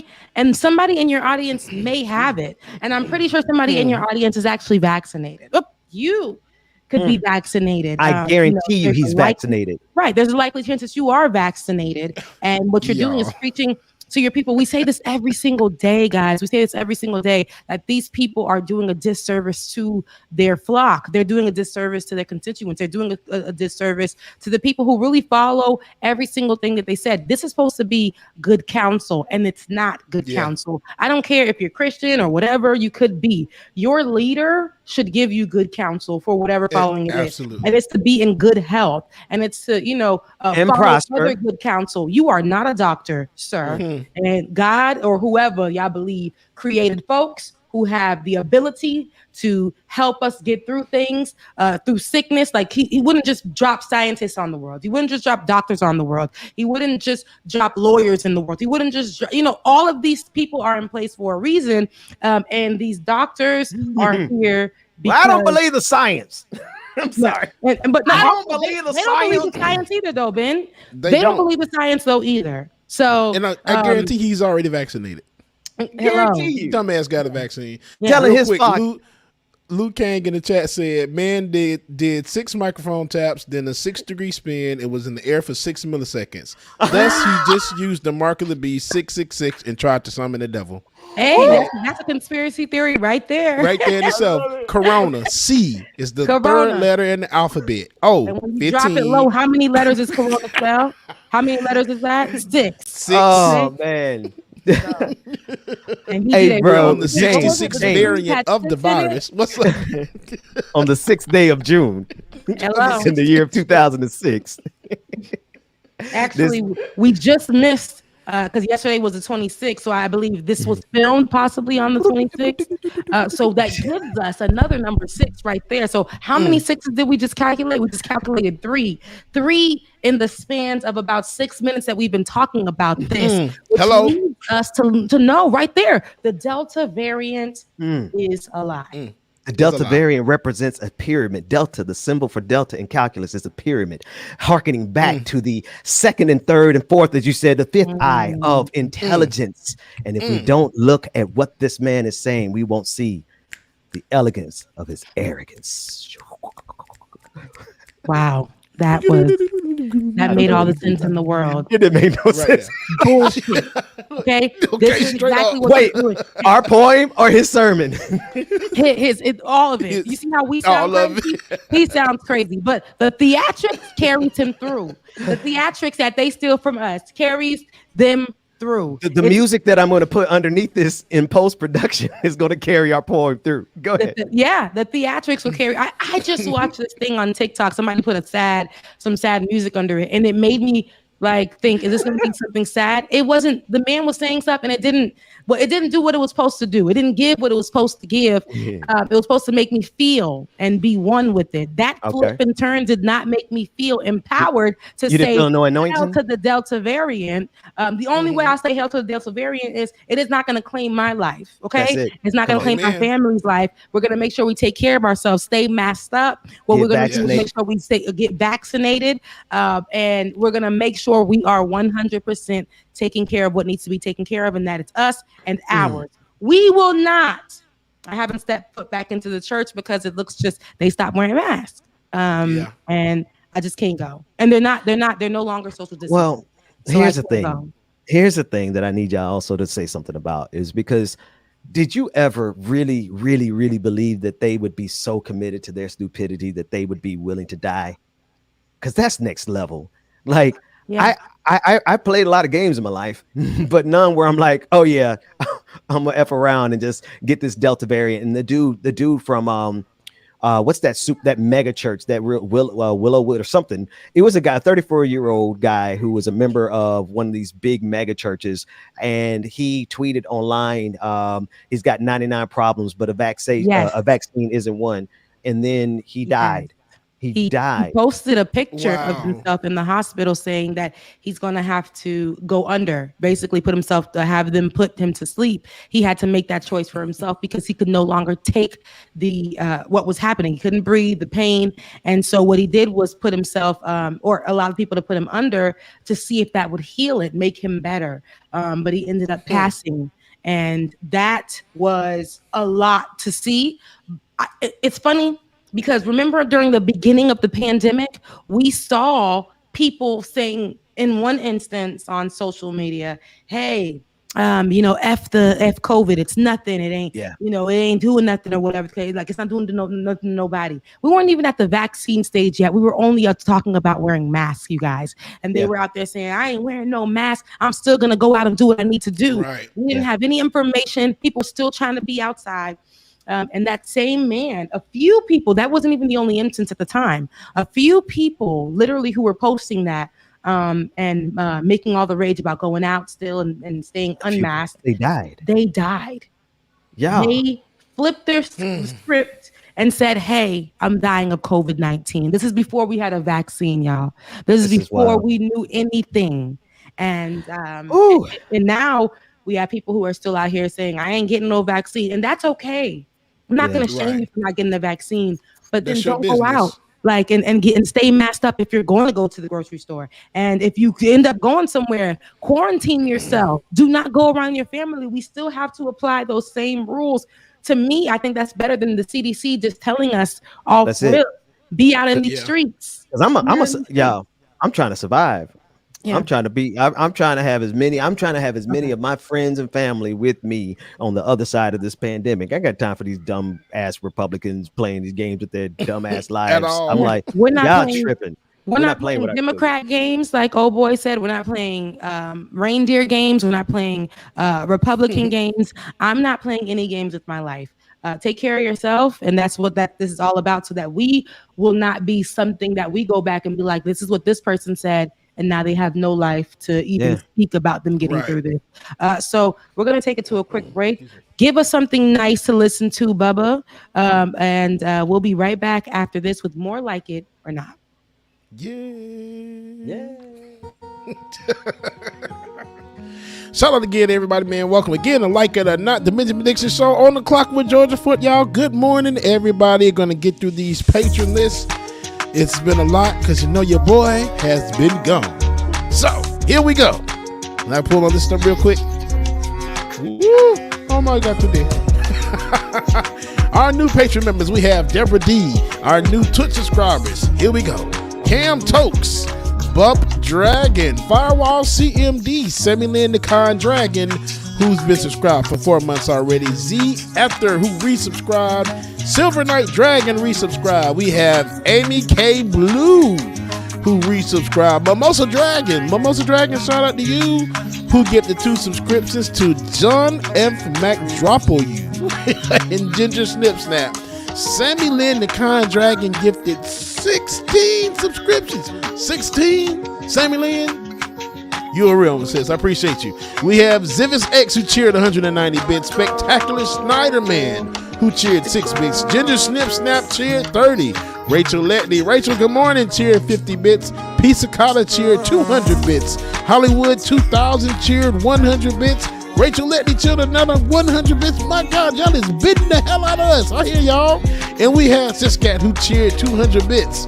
Our Twitch community completed a hype train at level 2, contributed 1 subscription, total 18 sub gifts, and 576 bits. Man, Twitch, y'all killing the game over here, boy.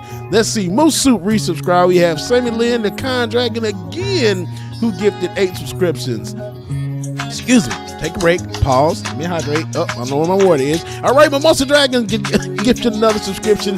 Kathy NMC76 gifted 1. Define Canadian subscribe. Trucks Akuman. We have Tino Tomasi. Rachel Letney cheered 100 bits, and Tino Tomasi cheered 100 bits, by the way. Pup Dragon cheered another 100 bits. Zen Cyclist cheered 600 bits. Mimosa Dragon 11 bits. Our Twitch community completed another hype train at level 2, contributed 2 subscriptions and a total of 9 sub gifts and 850 bits. My God, today, boy, out rocking it. Pray Night 1976 resubscribed with Prime and commented, "Rest in peace, Michael Brooks, friend of Ben's," and it was an influential on the left, and they've been subscribed for 9 months. Big Doing Kami 1312 subscribed, and Transgressive Chemist cheered 100 bits.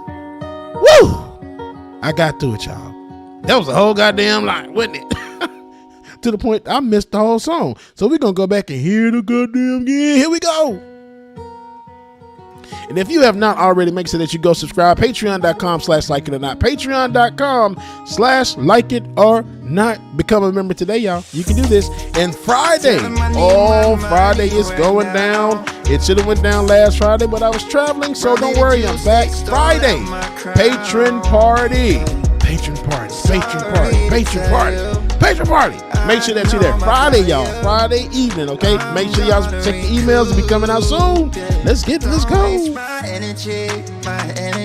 I don't got much, don't be wasting all my energy. I keep it tight, don't let nobody get close to me. My heart is right, don't question my Say it, seven, sweetheart. Y'all leave me alone. I thought we would be just fine, and I thought your heart was like mine, but let me find out. Six Dragon Daddy, good morning. Shout out to everybody that is streaming on Twitter, Twitch. Well, I say Twitter. Everybody that's streaming on Twitter, Twitch, Facebook, YouTube, wherever you streaming from, man, we appreciate y'all so much.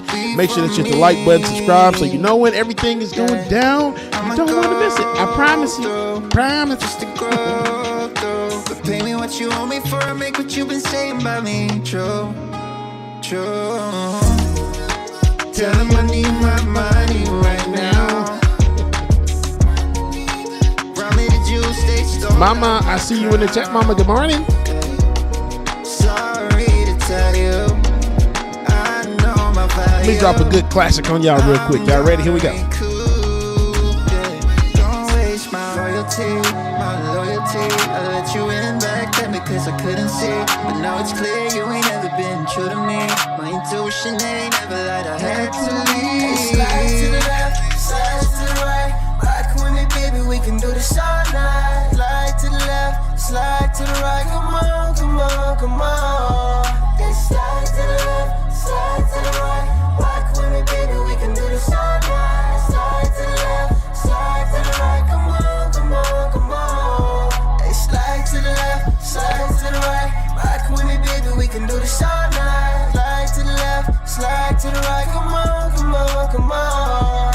Yeah, slide to the left, slide to the right. Rock with me, baby, we can do this all night. Slide to the left, slide to the right. Come on. Marjorie, good morning. Kat, good morning. Yeah, my hand is wrapped around your waist. I love the way that you be twirling to the bass. Moving sideways on a Friday. DJ playing all of your favorites. All right, y'all. Looks like it's time to come back. So welcome back to the screen. If they are ready, let me make sure they're ready first, because I'm just saying welcome back to the screen. They ain't checking they're ready. Y'all ready? Y'all ready? Y'all ready? All right, let's go.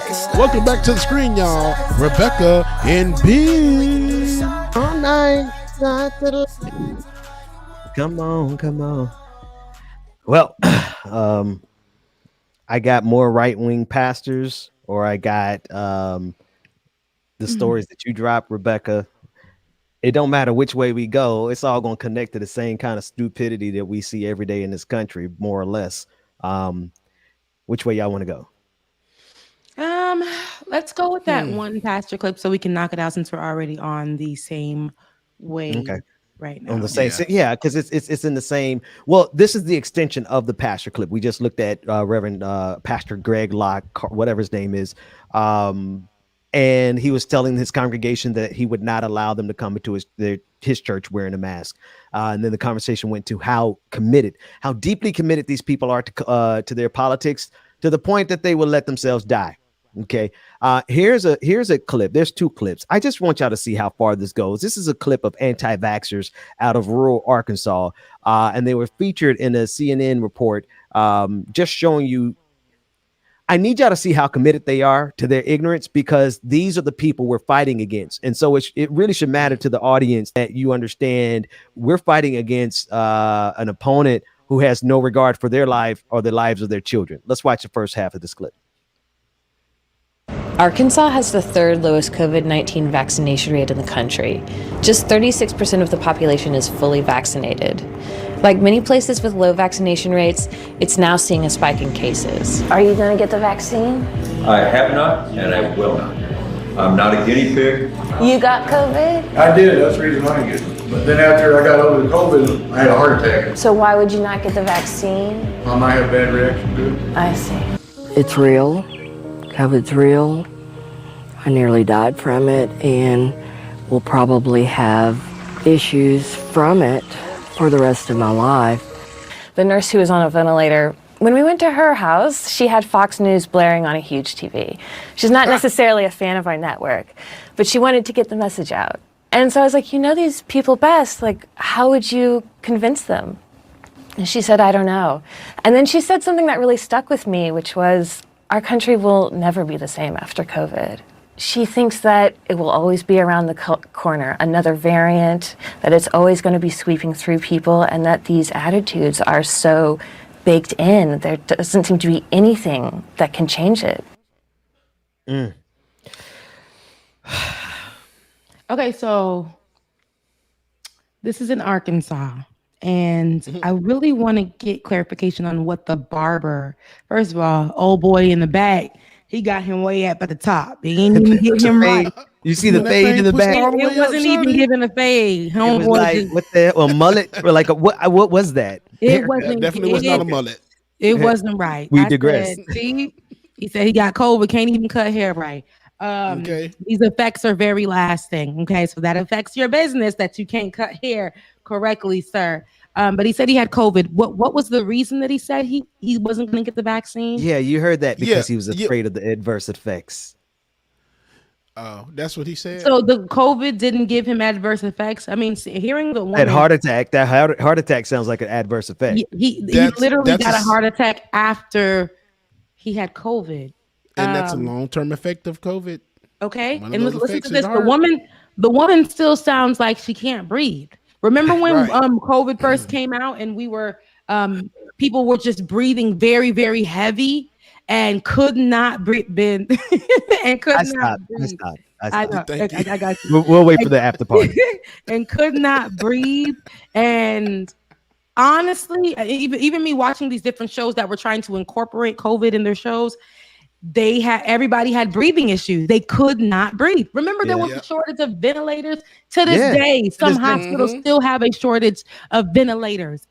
But people are sitting in the lobby no longer needing the damn mask. Yeah, we could be in out hospitals. Of this. Oh, what'd you say, Ben? Sorry. When you said that, the first thing that came to mind is if they had act right, we could have been out of this pandemic. Yeah, when COVID first came out, it's true. When COVID first came out, look, the premiere was back in March. I mean, I feel like it was like since the year before. Because I had got super sick. I had got super sick in December where I could not breathe and I could not stop coughing for days. I mean, it wouldn't go away. I couldn't speak without literally coughing. I couldn't breathe in the middle of the night. It was just really bad. And that was back in the end of 2019. I didn't go nowhere because I was too sick to go anywhere. Finally, then it was just like that. Everybody, my sister ended up, her bronchitis flared up because I got sick. It was just bad. We didn't know what was going on. But yeah, when it first came out for us to understand what was going on back in the end of February, March, the season premiere of COVID here in America, it definitely was. It was one that we will never forget. Now the Delta variant, people were saying that the Delta variant it's just, remember when we first started hearing about that? That was towards the end of last year.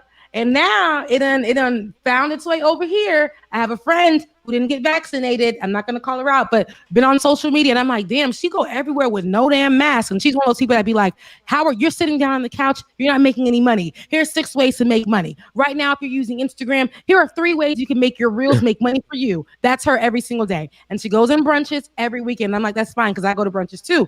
But I'm like, damn. Sis, like you don't even sit down one time and you're not vaccinated, sis. You're not vaccinated. Now she posted up. Do you see? You guys probably have seen that I did not post up any of my reels for the last few days. Turns out I have COVID-19. Y'all, the Delta variant is nothing to play with. See? You know who had told me the Delta variant was nothing to play with before I had to actually go through it? Science. Just basic common damn sense that 630,000 people means we're actually going through something for real here. And we got these morons. Here's part 2 of the video. David, run the second half. Getting looked at COVID. How old is he? 8. Wow. Did anyone you know get COVID? My son had COVID. How old is he? 8. Wow, so that's like pretty rare for like a young kid. What was that like? He was sick a lot. He's been sick a lot for a while, and he's still sick. So we'll have to go get him looked at and see if there's further damage. I don't know. I mean, because he got real sick. Yeah. Fever every day for weeks. Are you guys going to get the vaccine? No, no Okay. vaccine. How come? I just don't trust the government. Are you going to get the vaccine? Absolutely not. My kids are not going to get it. None of us. How come? I mean, I figure I'll just let the world work its natural ways. I don't believe in it. I haven't never. It seems it only comes about every presidency, and it seems like it's either crowd control or whatever you want to call it. But I want my family to have nothing to do with it. We've always been healthy, and just seems to work better that way. Not everyone around here feels this way. I think you need to get it because it's not only helping you, it can help your whole family, everybody around you. It's better to take a chance on the shot than it is to take a chance on the COVID. Cowboy up and go in there and get a shot and come out of there like a grown up, Rebecca, I'm sorry. Oh, I didn't realize we were coming back to air that quick. My bad. Right, that quick. Damn. I was saying Rebecca to myself, but here we are. That lady, they don't even care about their children, y'all. That's the kind of people we fighting against. And we think they actually give a damn about critical race theory. You know what I mean? Like, you think they actually, you think that people who are so committed to their bigotry and their stupidity and their politics that they will allow their children to suffer through COVID-19. Y'all think we could negotiate with them? You think we could triangulate? You think we could filibuster with them? You think we could have bipartisanship with them? Oh, they do. If you notice now, we haven't really heard bipartisanship hasn't been the word in this particular season. Hasn't. It's been critical race theory. Because like these fights are fake. So it was that whole fight in bipartisanship and working together to get things done. We see where the Republicans are sticking. Okay, now all of a sudden we stop using the term bipartisanship and stuff. They start changing their way of thinking. You don't see that? Oh, yeah. You guys need to get vaccinated. COVID is real. Mm-hmm. COVID can destroy your lives. These are what those same people for a year straight, who were saying for a year straight, politicians and these media personalities for the right wing, they were literally telling you not to get vaccinated. And I understand there was a question surrounding that. I had my own reservations myself. I wanted to see, but with my reservations, I had to sit my ass at home. I had to be miserable. I had to sacrifice that. I was not going to keep going nowhere, especially crowded places. My mask was going to be worn. And if I felt like I did go maybe to my sister's house and have some drinks and people were there, I had to come home and quarantine 14 days. Okay. Being away from the guy that I was dating, had to do it. Okay. To see what was going on. He had a whole son. Okay. So like, this is what my life had to be because of my reservations with it. But these other people are unvaccinated, but acting like every day is every day.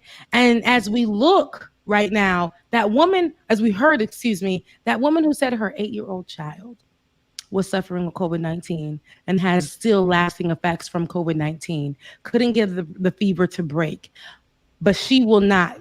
Yeah. She won't. She's outside right now.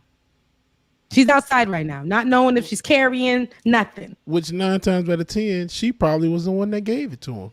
Come on. Because where'd that baby get it from? Because exactly. I was gonna say here where they got it from, y'all. This is how much they don't care. They have a lot of these people have the choice to homeschool.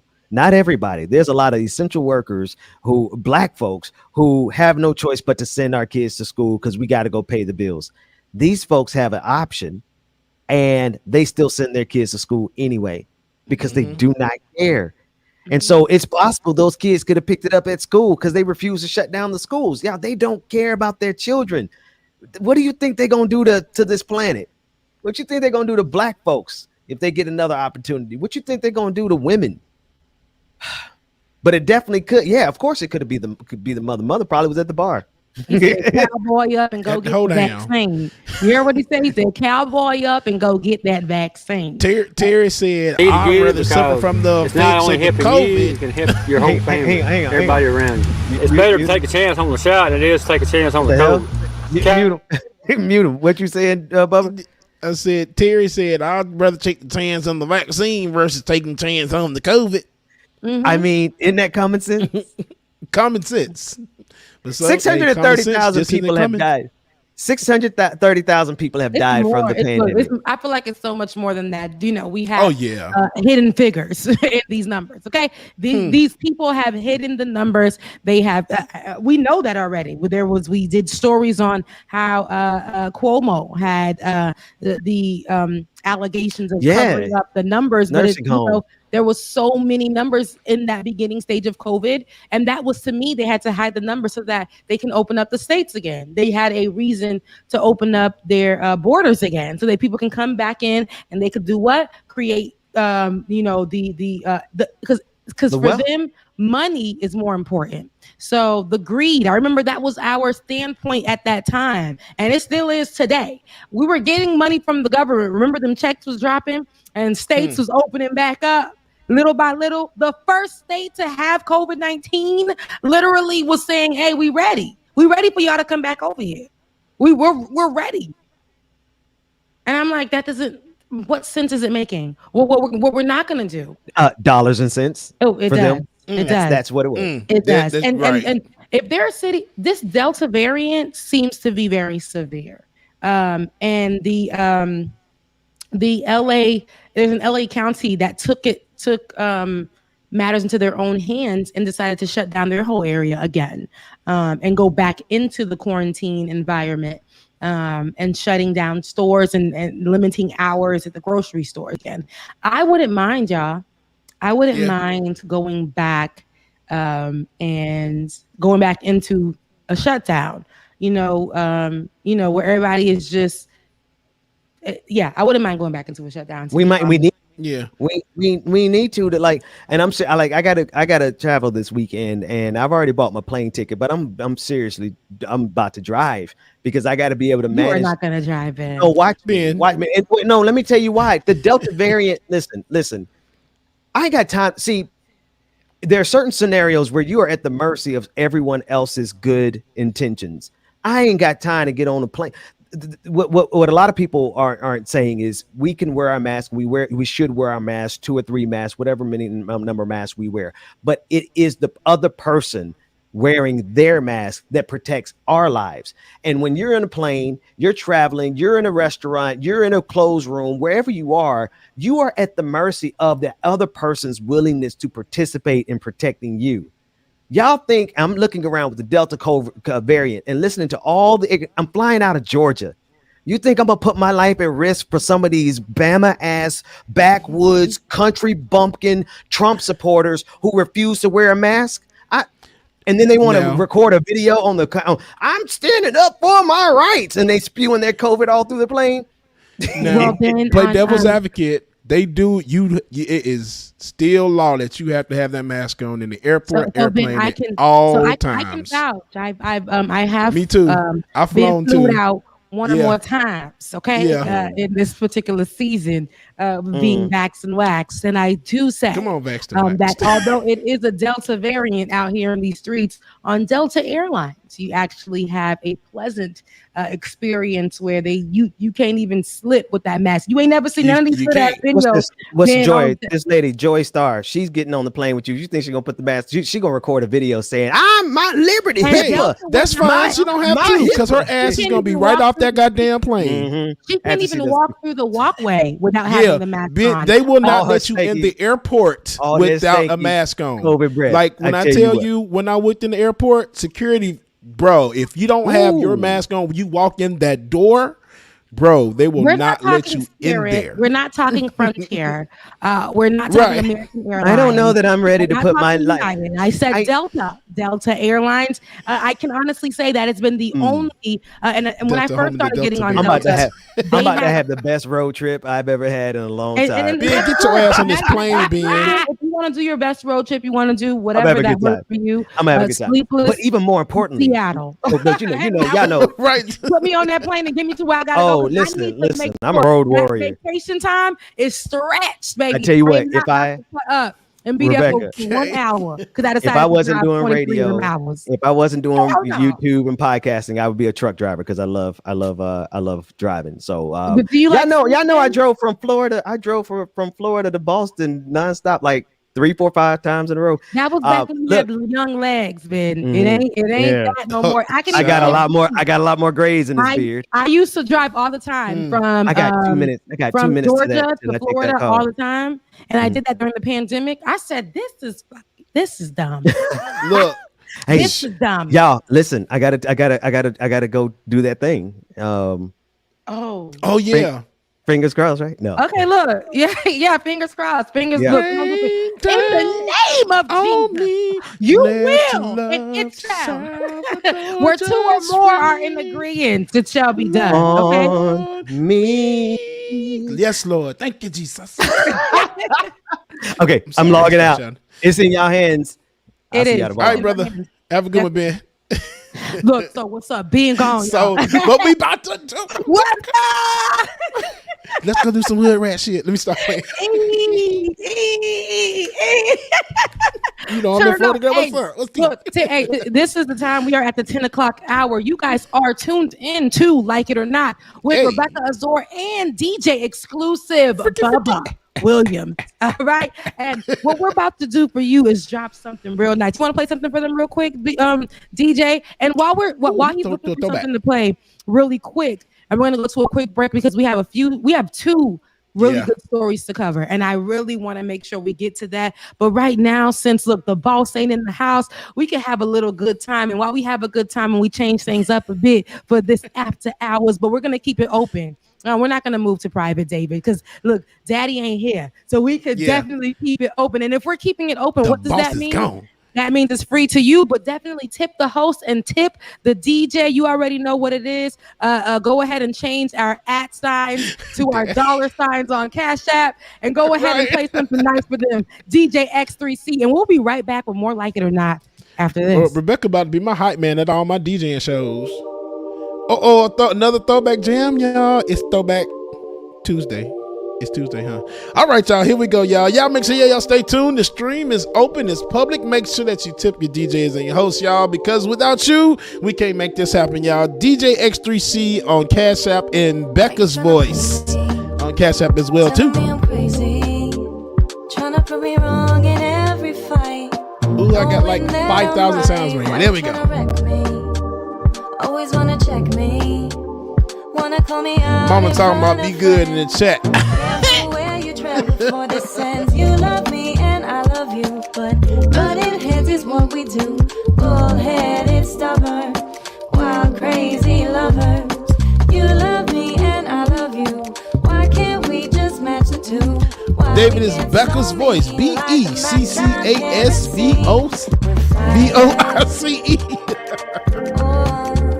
Baby, we're fire. Feed the flame. We're fire. We're fire. Make sure that y'all stay tuned. We got some more good stuff coming up, y'all. You love me and I love you, but butting heads is what we do. Bullheaded, stubborn, wild, crazy lovers. You love me and I love you. Why can't we just match the two? Why we get so mean? Light the match I'm kerosene. And David, that other clip that I sent you as well too, David.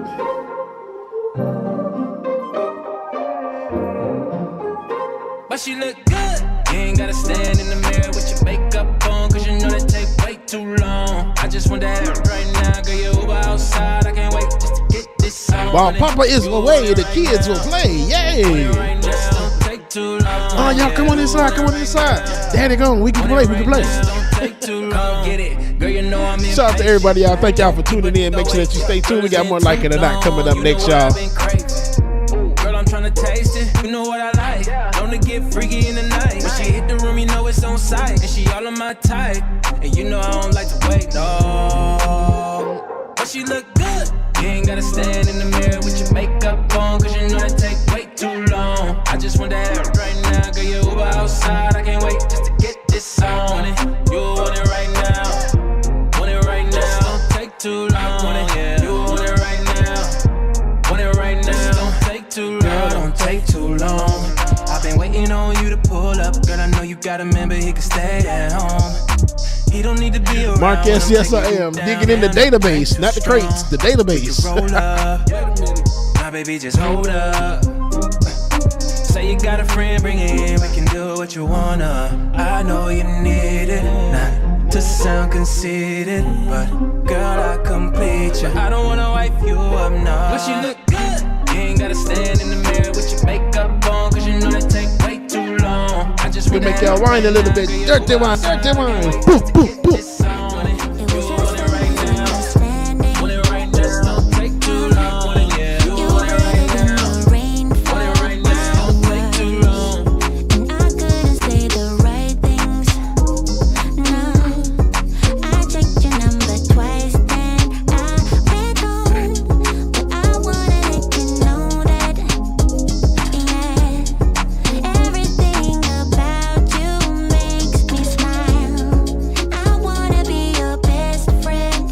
Bomba Tiger, Rastafari.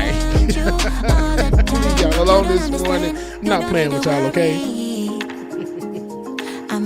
Make sure that y'all hit that like button, y'all. Hit that like button, hit that like button. And David, no. So baby, what's your hurry?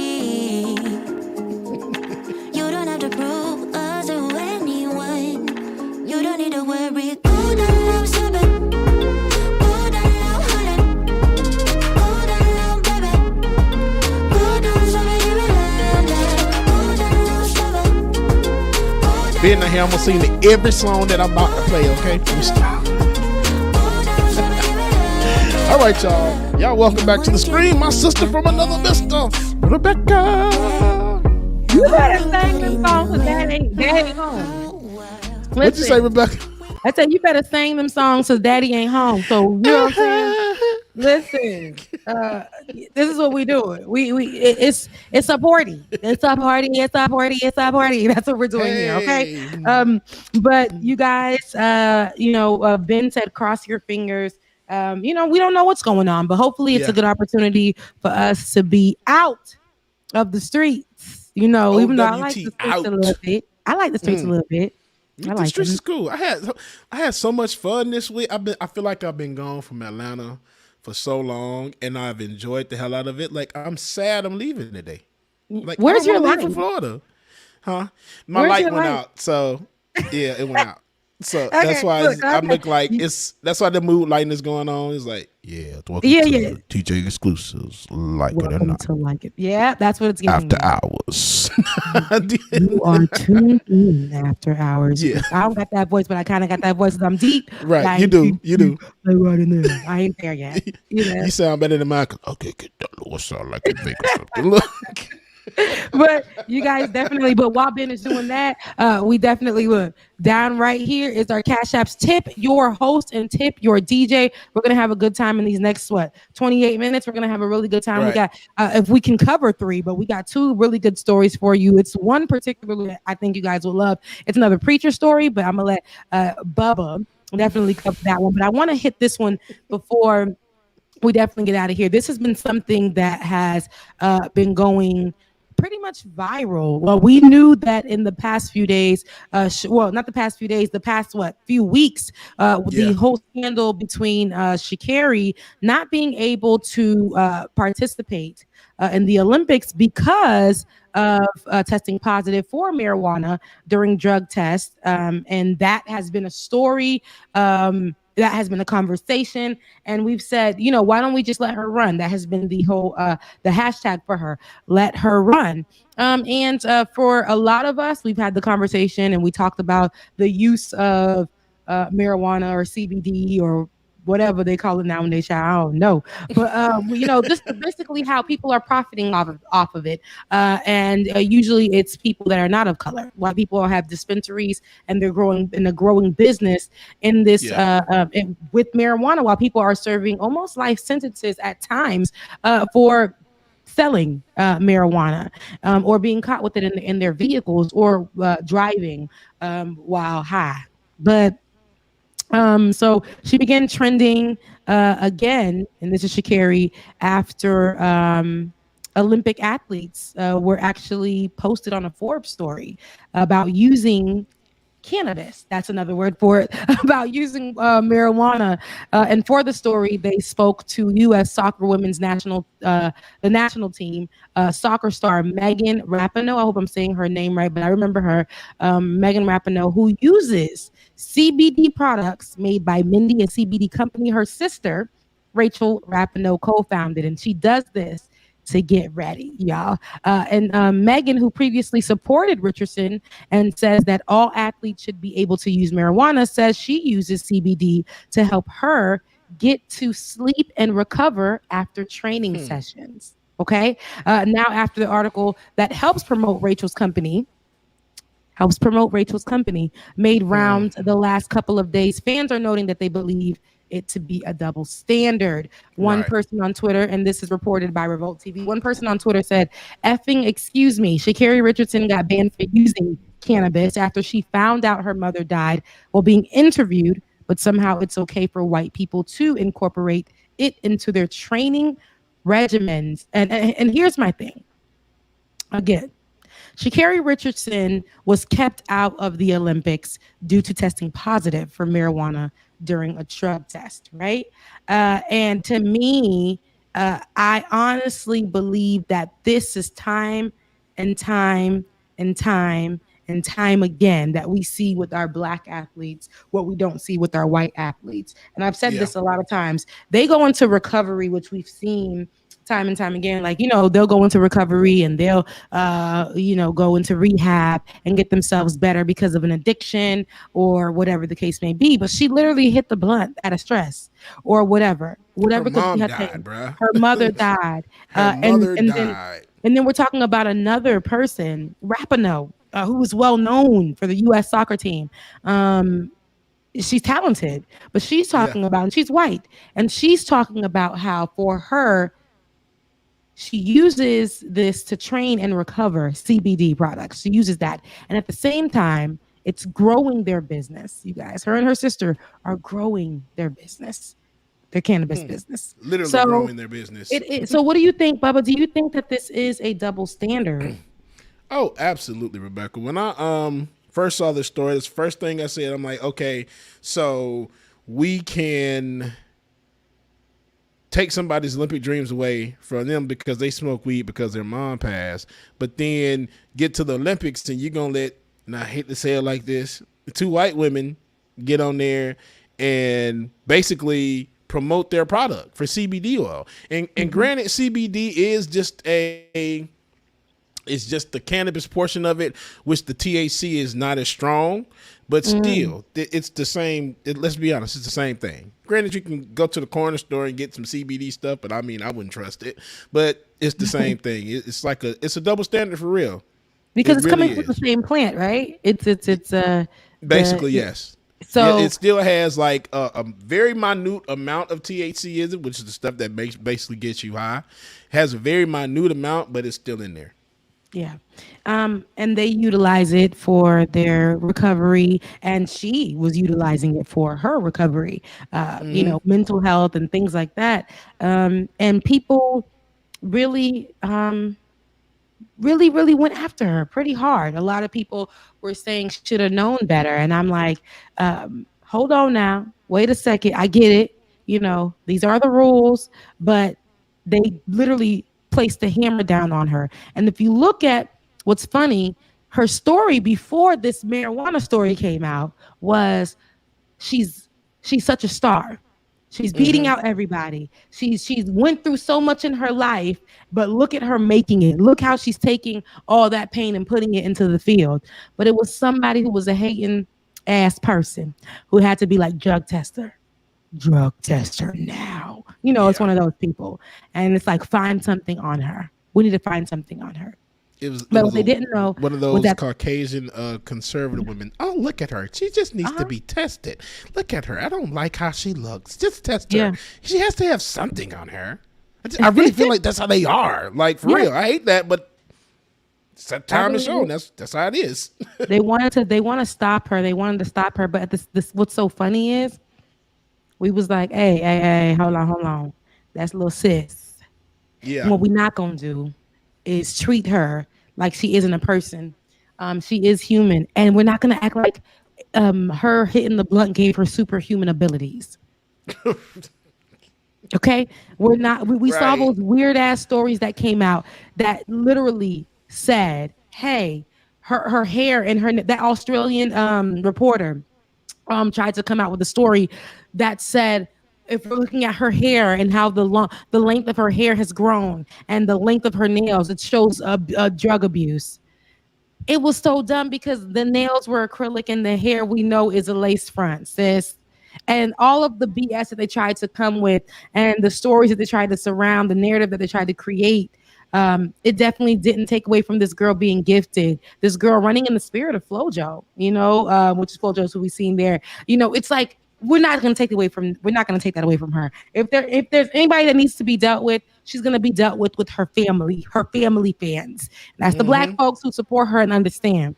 Okay. Right. We're going to stick right beside her. We make mistakes just the same way you guys give grace to a lot of your athletes that are doing drug abuse, that are abusing things to enhance their performance. Okay. The same grace. So at the end of the day, that part. To wrap a no, I know that they said that she did, come to the defense for Sha'Carri. But moments like this, even when you're promoting this, I feel like even in this article, one big part of it would have been a conversation about Sha'Carri and how I'm an athlete. She's an athlete. I own a whole cannabis company where I talk about, recovering and things like that. It's funny how when stuff is like, you're trying to highlight yourself in your own. It's like, okay, then let me remove myself from being bipartisan and let me remove myself from that and talk about my own stuff. But yeah, shouts out to Sha'Carri. We right here for you. Listen, everybody else can make their money off of this stuff. But one thing about here, look, in my Dr. Mac voice. Oh, she doesn't own the company, no, but she, just a sister. Yeah, her sister, but she's with her sister on it. They're representing a company in their family name. David, love you, mean it. Right.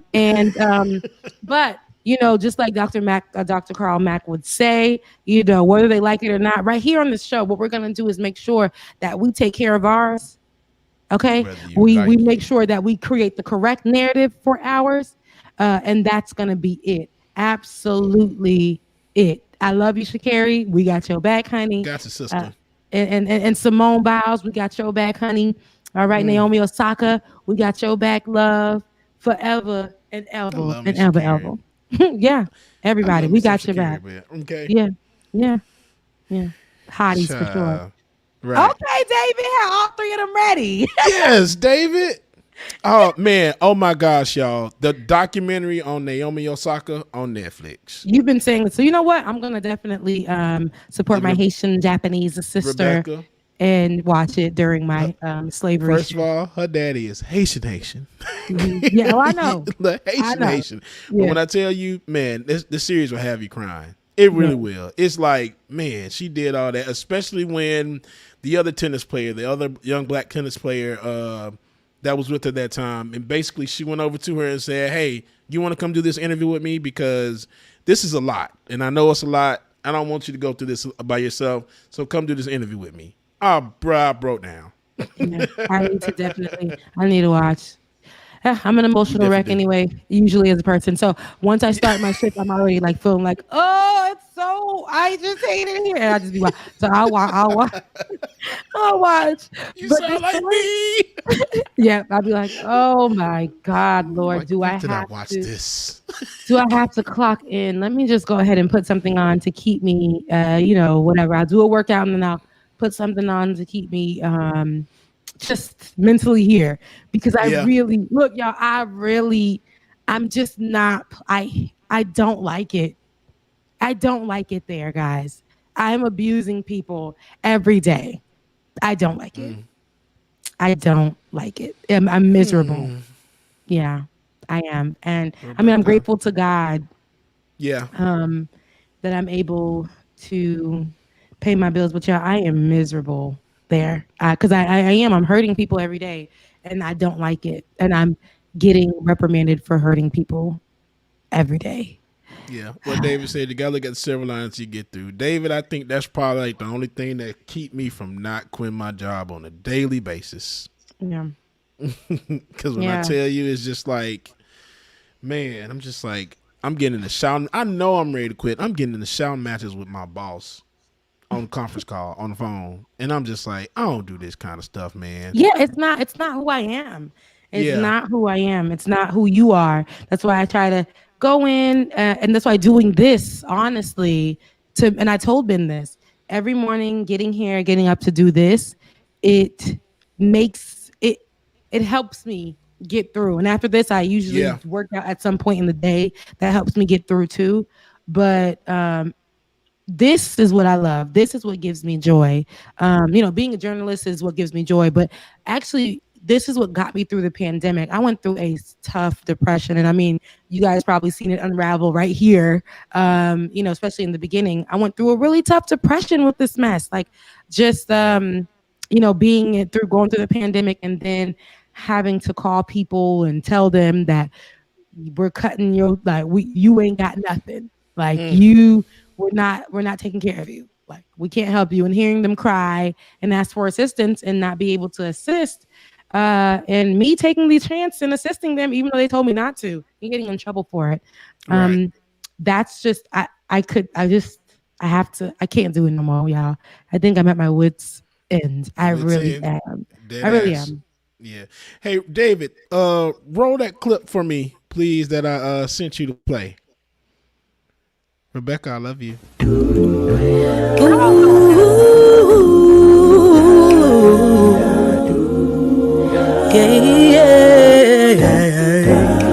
With all my heart, I love you, baby. Stay with me, and you will see my arms will hold you, baby.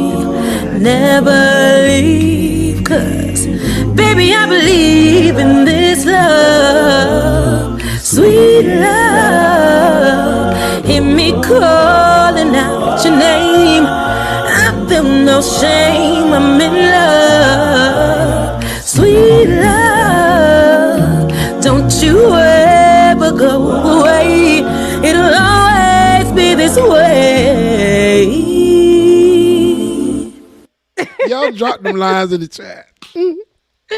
Oh my God. So I said this to Rebecca. I said, Rebecca, you like, you need to do this. And that was last week, I think. And so I went on Instagram late last night and I finally saw, I'm like, oh. I did it for you. I saw that. I'm like, I did this. I'm like, oh, she did that. She did that. She did that for real. I did it for you because I was like, you know what? And I did this during my break at work. I was like, you know what can I do to like lift my spirits right now? Because I just felt like I'm just off. I was off kilter yesterday. Yeah. And I was like, okay, let me go do this little challenge that Bubba wanted me to do. And y'all know I love Anita. So I did it, and well, thank you so much. Look, and I'm not even on Twitter for real. I don't know how people found it, but they went on my Twitter. I mean, not my Twitter, my TikTok. I'm not on the Dixon Talks. I just go there to go find restaurants, and that is it. And that's it. But people like went and liked the video. I'm like, who sent these people here? But thank you so much. I had fun with this. I know the words verbatim, and I know beautiful. Amazing. Thank you. Excellent. I just made a different arrangement because I'm like, I can't hit all the keys, but I'm gonna hit some of them. And you did damn good. Now that's the one you need to make sure you put on your Twitter and tag Anita again. Let's get us some more love for you. I did tag Anita. It's on my Twitter. So everybody who follows my Twitter at Rebecca's or my first name, last name, go now and go tag Anita Baker underneath it because y'all know how she does. Now that was a free show. I didn't know what was gonna put it up there. I'm kind of embarrassed because I love singing, but like that kind of embarrassed me.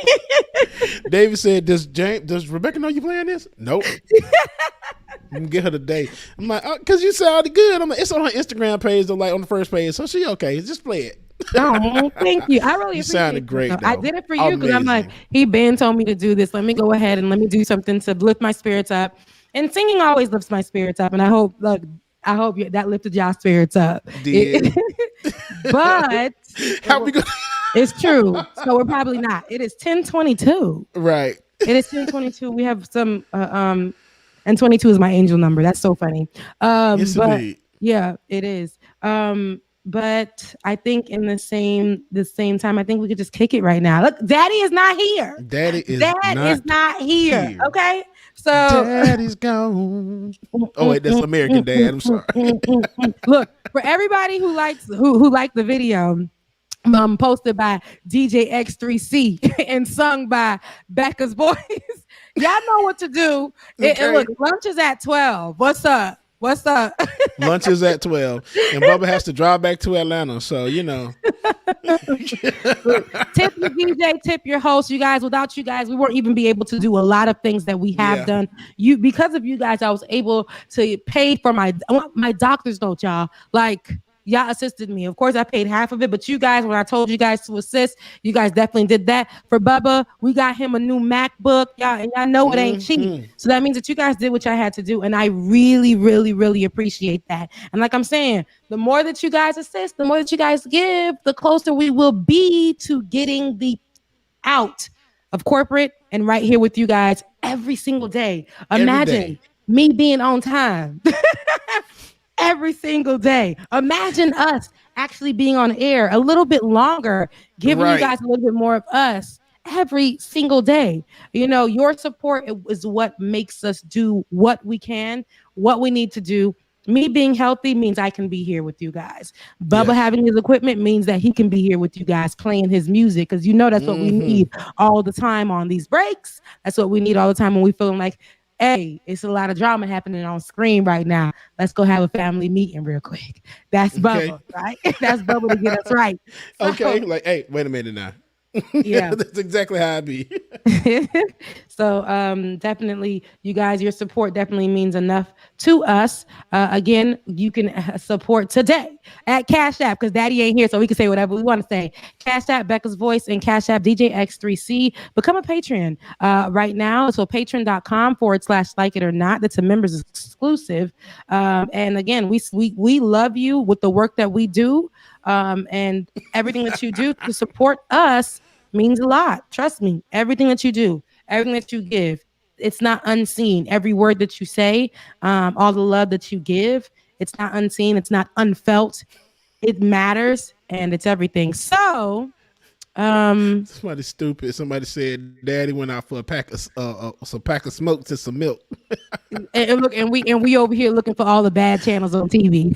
Okay, they're like trying to go through HBO to see if we can get the little squiggly lines The squiggly lines to get clear for a second. You did that too.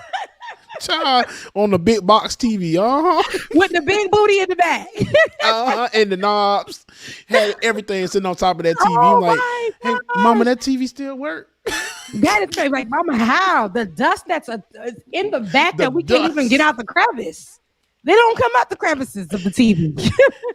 And then not to mention the old stereo set where they got different components to it. You got the receiver here, the little record player. There was like another the tape. And deck, then you hold down the two buttons to record. You had to pause to record. And you had to hold. Now, mind you, I had to record tapes all the time and send them over to Haiti because that was our communication system before WhatsApp and cell phones used to do that thing. We used to have to put the little tape in there, record, and say, "Hi, Tati, c'est Rebecca. You know, I'm contente de voir." You know, it was literally our way. I can't believe we did that. Look, kids these days will never know none of this. Haitian kids will never know sending tapes to Haiti and them sending it back, and it takes like a whole 2 weeks to even reply to them through sending some damn tapes, recorded tapes, y'all. That's crazy. That's crazy. Culture. What you got for us? What you got for us, David? You said you wanted to drop a few things before we get out of here. Yeah, Dave, let's see. Trust most of my colleagues have heard of Hot Girl Summer and the broader Megan Thee Stallion oeuvre. Well, I rise today to declare the start of Hot FERC Summer, with FERC, of course, being the Federal Energy Regulatory Commission. Why, you might ask? Well, to paraphrase Ms. Stallion, because now that FERC has put in all that work, it's time for them to be the MVP. Listen, I trust most of my colleagues. Hot have heard FERC of Summer, Hot Girl really? Summer. First of all, FERC is not a good word. FERC It's not giving what it's supposed to give. But I terrible. understand What the the federal, the federal energy. They want to save. They want to make sure they get us together with that. I get it. I understand it, and I love that he knows the reference to but to Meg Thee Stallion. What's that? He made a whole ass album cover. Do you see this? I see it, and look, and took out the hot girl. Summer. And then put featuring his name at the bottom. You see it? Featuring Sean. Featuring, I can't even see. Child, it's a fool. I love that he knows it. I love that he knows it, but at the same time, it's like, you know, those people that will use the things that Sean Caston. You know, that the things that people will do. It'd be the other folks who use it, and it's almost like saying to me, "What's up, girl?" And I'm like, "Sis, it ain't working." "Oh, girl, it wasn't giving what it was supposed to give." It's almost like that. Like, sir, I get it, but you could have. The message would have been clear, even though the message would have been clear. But I mean, at least he knows Meg Thee Stallion. And then again, I'm not saying that Meg Thee Stallion belongs to one culture. Meg Thee Stallion belongs to one age group. Meg Thee Stallion belongs to one political group. I'm not saying that. But this was not giving me what it was supposed to give. It was just like, sir, come on now. You know. No, Hot FERC Summer, y'all. It's the Federal Energy Regulatory Committee. It's one of those commercials where they use they use the Ice-T song or the MC Hammer songs for their commercial for a bag of chips or something. You know, the Cheetos, you can't touch this. Yeah, like stuff Cheetos, like that. Popcorn. With the I cannot at all. Yeah. What are we waiting for? You can wait for it. Bitch! Take hope, my people. Take hope, for it is not lost. Not nearly. He did a song. He did a song. I heard a sound. But I'm going to have to remove some generals to do it. Generals, yes. Okay. I'm going to remove them just because stars are upon their shoulders. Is that the Hanukkah thing a little bit?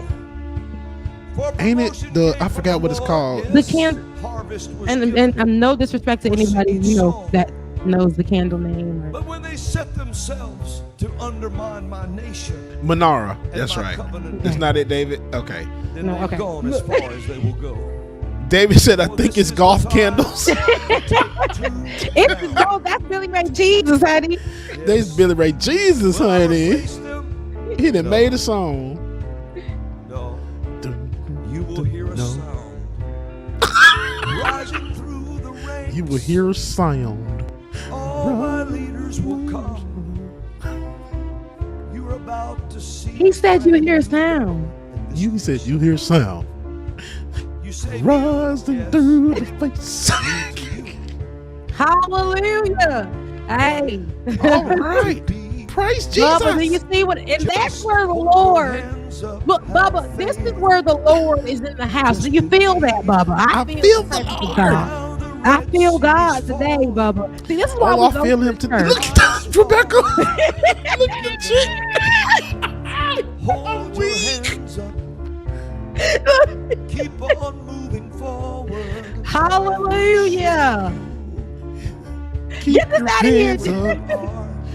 Keep on moving forward. Get it off of the screen now. Listen. There, look, it was she was possessed. Okay, that wasn't giving what that wasn't giving what it was supposed to give. But Billy Ray Jesus made a song about the sound. Oh man, he made a song about the sound. Clearly, he can't hear because that was terrible. That was terrible. We definitely got to run that when Ben come back again. Because what dog said, I heard sound. He said, I hear sound. The floor. Why was she doing TikTok with her head? Keep on moving forward. He looked like Davis. He looked like he was in so much pain. He was playing the damn thing. He took the guitar from that man that he had last time and said, "Listen, you ain't doing what needs to be done." Okay? It's like it's not working, bro. Just hold it. Don't do nothing. Just sit there, okay? But he wasn't doing. That is so crazy that people will be out. Look, there was nothing. Why are these people leading the flock? It's Why a joke. are these people eating? And that's a wig on his head. And that nobody can tell me that ain't no wig. Because why is the hairline right here? The hairline is literally on the forehead. Get ahem. Look, that's what Haitians do when you're coughing. We have to go ahem. Ahem. Like that's gonna help you. No, we do it for you. And it makes because we do it for you, and then it makes you do it, and we do it for babies too. So when babies cough, we're like, ahem, so they copy you so they can get it out. Oh. It worked. Isn't that so weird? That's crazy. But we do it for wait a minute. Too. Yeah. It's just weird. It's just weird Haitian stuff that this happens. Anyway, I love you guys. Love y'all. Thank you for rocking with me. You guys literally went over to Twitter and did your thing. So head over to Twitter once again, Rebecca Azor on Twitter. That's my first name, last name. I'm on Twitter, and tag Anita Bank under the post because it'll be. I hate seeing myself. With all my heart, I love you, baby. Stay with me, and you will see my arms. Hold you, baby. Never leave, 'cause baby, I believe in this love, sweet love. Hear me calling out your name. I feel no shame. I'm in love, sweet love. Don't you ever go away. It'll always be this way. It makes me blush. It's crazy. But anywho, you guys, thank you guys for supporting, for doing all that you guys do. Definitely head over and follow us on Twitter at Rebecca Azor. And if you want to support, if you want to hear me sing some more, I might just do it. The Cash App is right here. Tip your host at Becca's Voice. That's BECCASBOICE. And tip your DJ at DJX3C. Tip your host, tip your DJ. We'll be right back here tomorrow at the same time. That's the 9 o'clock, 10 o'clock hour, and we'll be giving you the after party show. Hopefully, Daddy's not home again, so we can have a good old time. Right. But we'll be giving you guys the after party as well tomorrow, right here on Like It or Not. Take care of your mental health. Take care of you. And I love you guys. Mean it. I'll see you guys tomorrow. Bubba, take it away. Love y'all. Love your sister. See you tomorrow. All right, y'all. I'm going to give y'all a little bit, and it's time for Bubba to get on the road. So, man, thank y'all so much again for tuning in and rocking with us. The Benjamin Dixon Show, Georgia Ford, on the clock with Georgia Ford, and Like It or Not with Rebecca Azor, my sister from another mister, man. We hope y'all had a great time like we did. It was great being back, and I missed everyone. And I'll be back on in the morning. Give y'all a few seconds, but until then, holla. See y'all in the morning, y'all. Deuces.